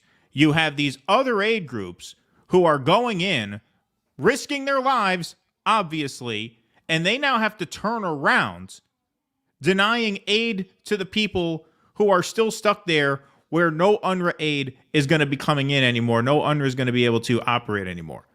That's what you have going on here. Because these fucking pieces of shit murdered 7 people from the sky in a deconflicted zone. Don't tell me it was a fucking accident. I don't believe it was an accident for a split second. I believe they did this on purpose for this exact reason, because they knew that if they killed a few aid workers, they would scare the other aid workers out of Gaza. Right. That's what I believe happened. Even if that's not what happened, there comes a point where negligence becomes prosecutable. And if you're telling me that an errant airstrike hit a fucking car with a World Central Kitchen logo on the roof in a deconstructed zone, even if you're right in that you didn't mean to do it, which is fucking absurd on its face, but I'll go into bizarro world here for your benefit for the sake of argument, that is negligence to the point of homicide anyway. Yeah, this is a level of barbarity and genocidal intent. I keep trying to think, when in my lifetime have we seen anything like this? Rwanda. I mean, like you have to just go back to these absolutely just barbaric crimes against humanity. We've never had this so overtly committed by a country that's our ally, that is supposed to be the good guy. And hey, we talk about this a lot with Iraq. We didn't see Iraq. We didn't have social media then. They learned their lesson from Vietnam. They very tightly controlled the images that you got out of Iraq. A lot of horrors occurred amongst that civilian population. But whatever we might think about the Iraq war, and I think, most reasonable people are against it at this point, they didn't have genocidal intent. The civilians were collateral damage as far as our military was concerned. They were willing to sacrifice those lives, but they were not trying to wipe out the Iraqi population. This, where clearly an allied country is in broad daylight committing genocide, clearly, as you say, there's no fucking way that's an accident, because they keep doing it. They keep doing it. They keep hitting hospitals, as we saw in the last segment, killing doctors, executing them. Jimmy just shared a video of them executing an old man with his hands up. We know they killed the people with the white flags, and we probably wouldn't have heard of that if they hadn't actually been Israeli. Right. So who knows?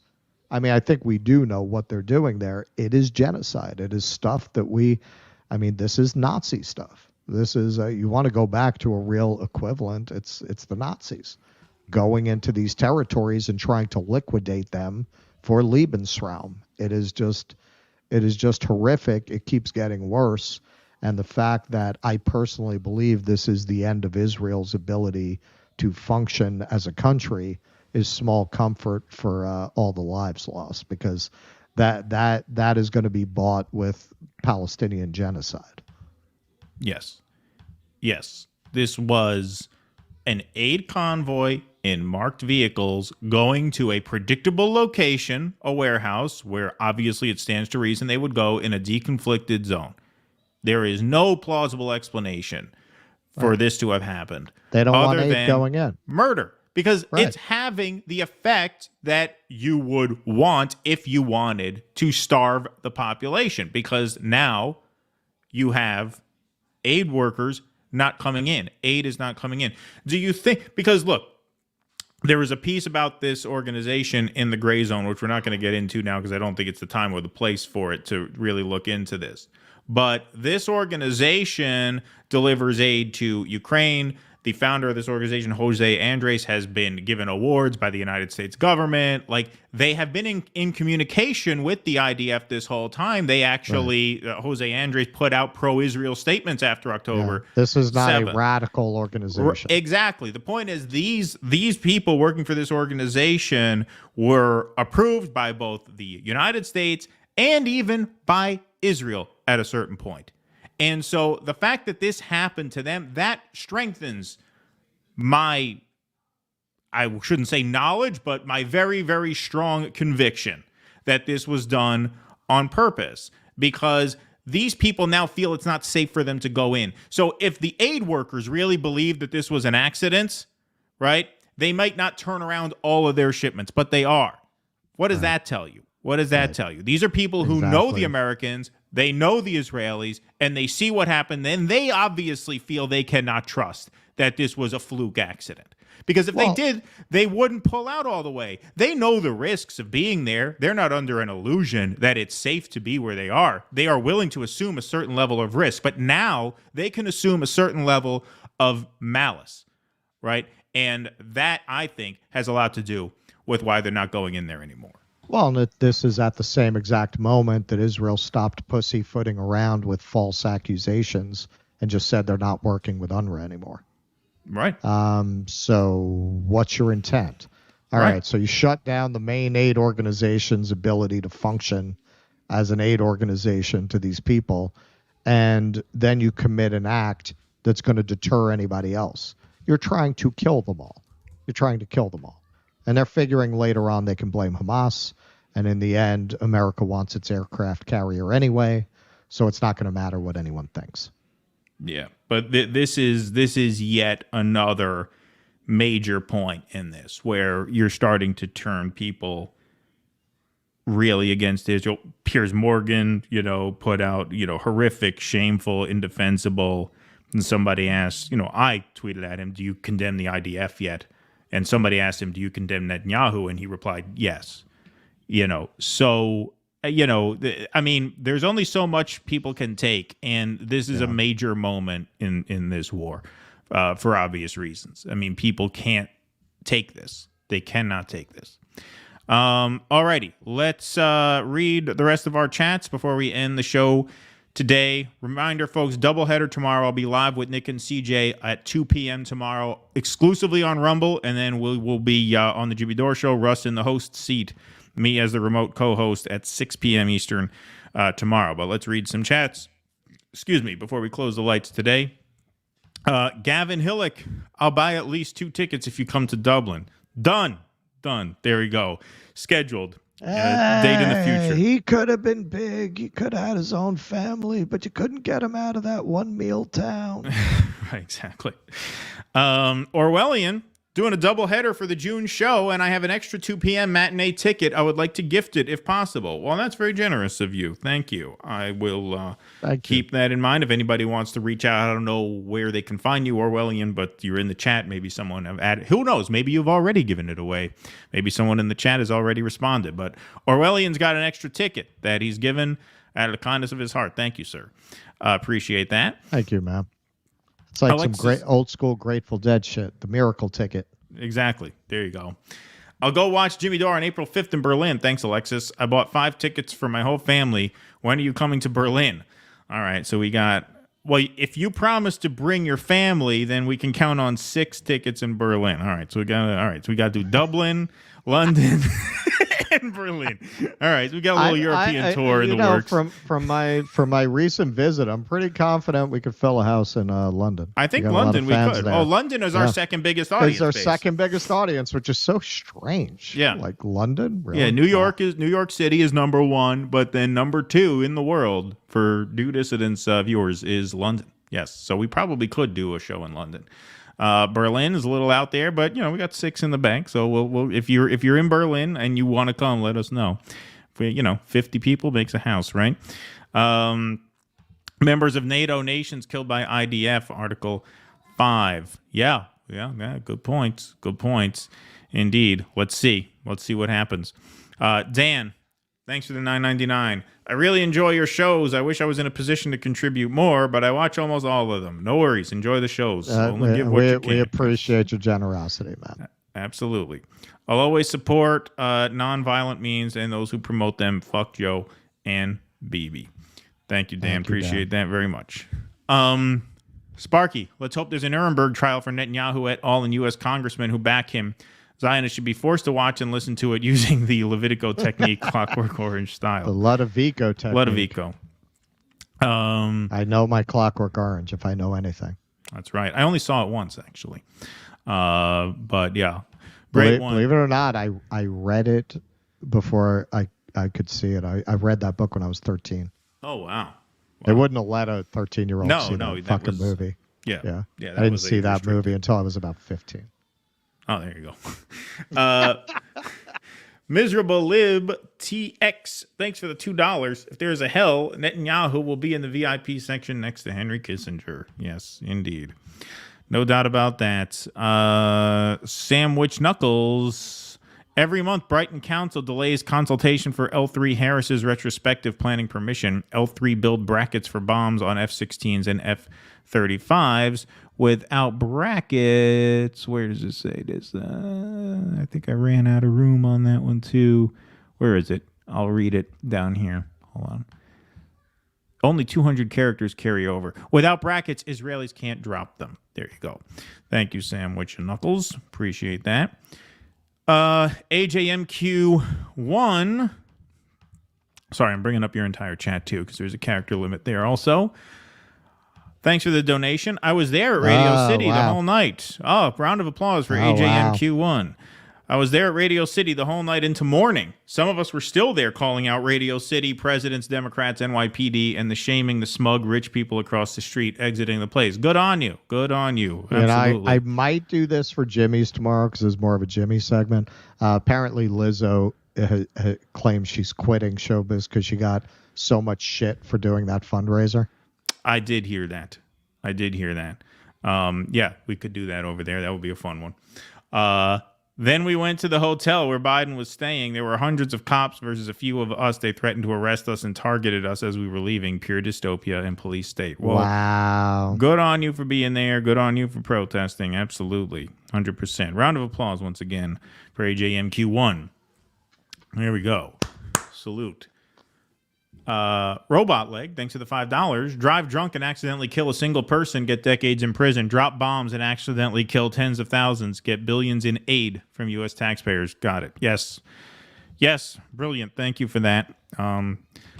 One man true. with a briefcase can steal more than 1,000 men with guns. Exactly. Yep. It's my second Godfather quote of the chat section. That's right. Aspen Fallen, thanks for the $5. Medhurst always points out that the news never says WHO did it. People not paying attention will think Hamas did it.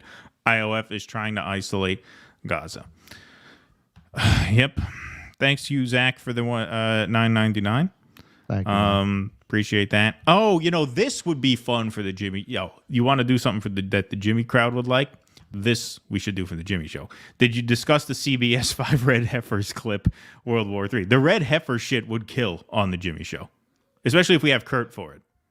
All right. I mean, I know what this is with the Red Heifers, but I don't know what CBS. I don't know what that is. We'll look into that. But generally, a Red Heifer segment, if we have Kurt for it, especially on the Kurt Jimmy will be Show. Back tomorrow. Okay, cool. Yeah, that would be a riot. Sending everyone good vibes in this trying time. Thank you, China Shill. Appreciate that. See, he likes me today because I said nice things about China's social media policy yesterday. That's right. Yeah, that's right.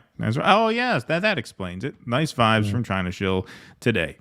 Miserable Lib, thanks for the $2. RIP for those aid workers who sacrificed their safety to feed human beings being starved to death by the devil, a.k.a. Netanyahu. They were much better people than I'll ever be. Oh, yeah. It takes Amen. To go into that area. Oh, my God. I mean, these aid workers, these doctors, just incredible. Incredible. I'm afraid to get on a fucking Boeing. Yeah. He's going to have shit fly into his mouth. Fucking guys are going to a war zone. Probably on a Boeing. Yeah, probably on a Boeing. Right. Arguably the most pampered people by international aid organizations in the history of the world. That's a quote from Robert F. Kennedy Jr. Yes. Bonzo Beans. Thank you. Piece of shit. Yeah. What the fuck is with his vice president? Some fucking rich woman that's going to bankroll the campaign. Is that the idea? Basically, yeah. You got a sugar mama. Yeah, got a sugar mama. Yes. How the hell can RFK still support Israel after all of this? Well, he's not a quality guy. I knew that. I could tell from the beginning. We were really first on that one. We were way gotta ahead of the curve, man, and we were getting a lot of shit for it back then. A lot of garbage. Yeah, everybody wanted to get a hold of a little of the Kennedy magic. Right, exactly. Back from the road, it was clearly on purpose. They hunted the second and third vehicles as they picked up casualties from the first. The strike spread over 3 kilometers. Wow. Thank you, back from the road. Yeah, there's probably stuff on this that we haven't gotten to because it broke last night, and I'm sure there's stuff coming in every minute. So thank you for that. Appreciate it. Sam, thanks for the $4.99. Please take a second and listen to Obama and hear the well-reasoned, nuanced reasons why blue-sponsored genocide is good, actually. Don't be like Team Red. Yeah, don't be like the other side. You can't be like the other side. We are Democrats. We believe in the institution of democracy. The other side, they just want to tear down. We want to build you up.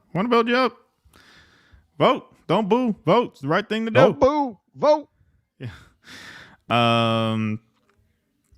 Jordan Sheridan at Status Quo broke Flint water crisis, has a book coming out soon. Love you guys. I don't think he broke it, but he definitely has done a lot of work on it for sure. I give credit there. Listen, fucking Jordan is a goddamn walking, talking fucking tragedy to me, man, because I see he's doing a bunch of stories right now about bad water around the country. Man, I would fucking love to have him on to cover that. He is so toxic that you can't do it without him being the story. You know, like he is going out and covering fucking important shit. He should just shut the fuck up. It's like, look, you really want to help these people? Well, you want to be platformed everywhere you can be platformed, right? So why are you getting into fucking YouTube controversies with people? Like, why is that even your business? You're like an investigative journalist. Shut the fuck up about Jimmy Dore and RBS. Shut the fuck up, man. Like, what does that even have to do with what you're doing? Yeah, it doesn't serve the work. You're supposed to not make yourself the story. You're making yourself the story, and you're not good at it. You're not good at it. If you were good at it and your subs were exploding because people love your pugnacious takes, that, and now that's going to feed into more people seeing your journalism, fine. Have you seen your fucking view counts, man? Shut the fuck up.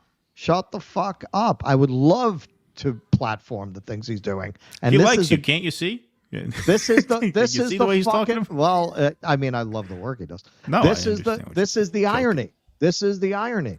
The people that he lashes out against are the people who would be most likely to do segments about things like that. Us, right? RBN, Jimmy, stories about poor people with poisoned water in West Virginia.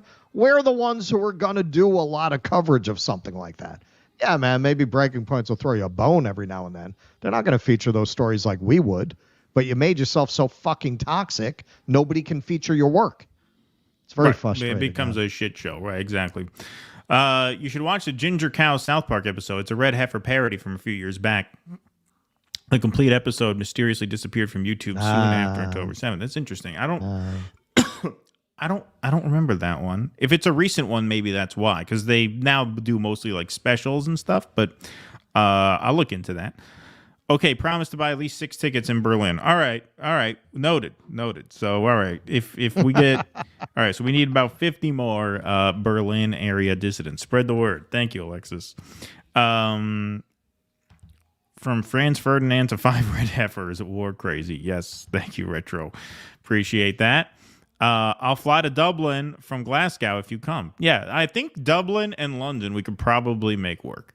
We could. Yeah. I mean, it wouldn't. Yeah, I mean, we'd lose money on it. Yeah, like it would have to be funded by donations. Yeah, it would be funded by donations. That would be part of the Give, Send, Go. By the way, yeah, if you want to donate to special projects, givesendgo.com/do dissidents. That's still open. We ended up giving that a plug yesterday on the Jimmy Show, which was fun. We did. Which was actually not why I threw it in. I just felt like if we're going to cover this, we should make the point like we did it ourselves, man. We're in bed with Christian conservatives because they're more pro-free speech. What world are we living in? Right. Yeah, exactly. But a few people did donate based on that. So that was great. They did. Whatever works. Move it however you have to, kid. An Anthony Burgess classic. It was common 9th grade reading assignment in the 70s. Was it? Establishments probably banned it now. I did not get assigned that in school, man. I was hanging out in the library and I stumbled on it. Yeah. Can't imagine that as assigned reading, even nowadays. All Alrighty, let's close the lights on today's show. We are going to be back tomorrow, folks. Doubleheader tomorrow starting at 2 p.m. Eastern, exclusively on Rumble. So make sure you subscribe to our Rumble channel, folks. That's rumble.com/do dissidents. Follow us over there. We will be there exclusively with Nick and CJ from RBN tomorrow afternoon, 2 p.m. Eastern. And then Russ is in the host chair for the Jimmy Dore Show, 6 p.m. Eastern, 3 p.m. Pacific. So a whole lot of us you'll be seeing tomorrow. Once again, we did move a few tickets over the course of this show, but they are going. So please don't sit on this because those theaters are small. There's no standing room or aisle room. Like, they pack you in as tight as they can. So if it's sold out, it's out. So don't miss out. DoDissidents.com/day show for the matinee. DoDissidents.com/night show for the night show. If you are living really far away and you cannot make it on a Boeing 737 to New York City, you'll get live streaming access to the show by becoming a patron. That's now the perks of becoming a Patreon member, is live streaming access to all of our live shows. These are the first 2 that we're doing in June. They will not be the last 2. It's a component of this project that we want to get going. And so we'll do them as regularly as we can, based on interest, location, and how many people we get supporting the program. So patreon.com/do dissidents, dodissidents.substack.com. If you sign up as a paid Substack member, you'll get live stream access to those live shows, or you can join our locals, dodissidents.locals.com. That bright red join button is underneath the screen if you're watching on Rumble. So Rumblers, you can join very easily right now. It'll take you 2 seconds. Thank you all very much for being here this afternoon. Great crowd. Starting to develop a good crowd for these afternoon streams, which is amazing. Now that we stopped changing the time of the show every week. Yeah, exactly. Building up, which is beautiful. We love to see that. Sandwich and Knuckles have a show in Lewes, England. It has a castle and a brewery. Well, is there any place in England that doesn't have a castle and a brewery? Yeah, exactly. But yeah, we will.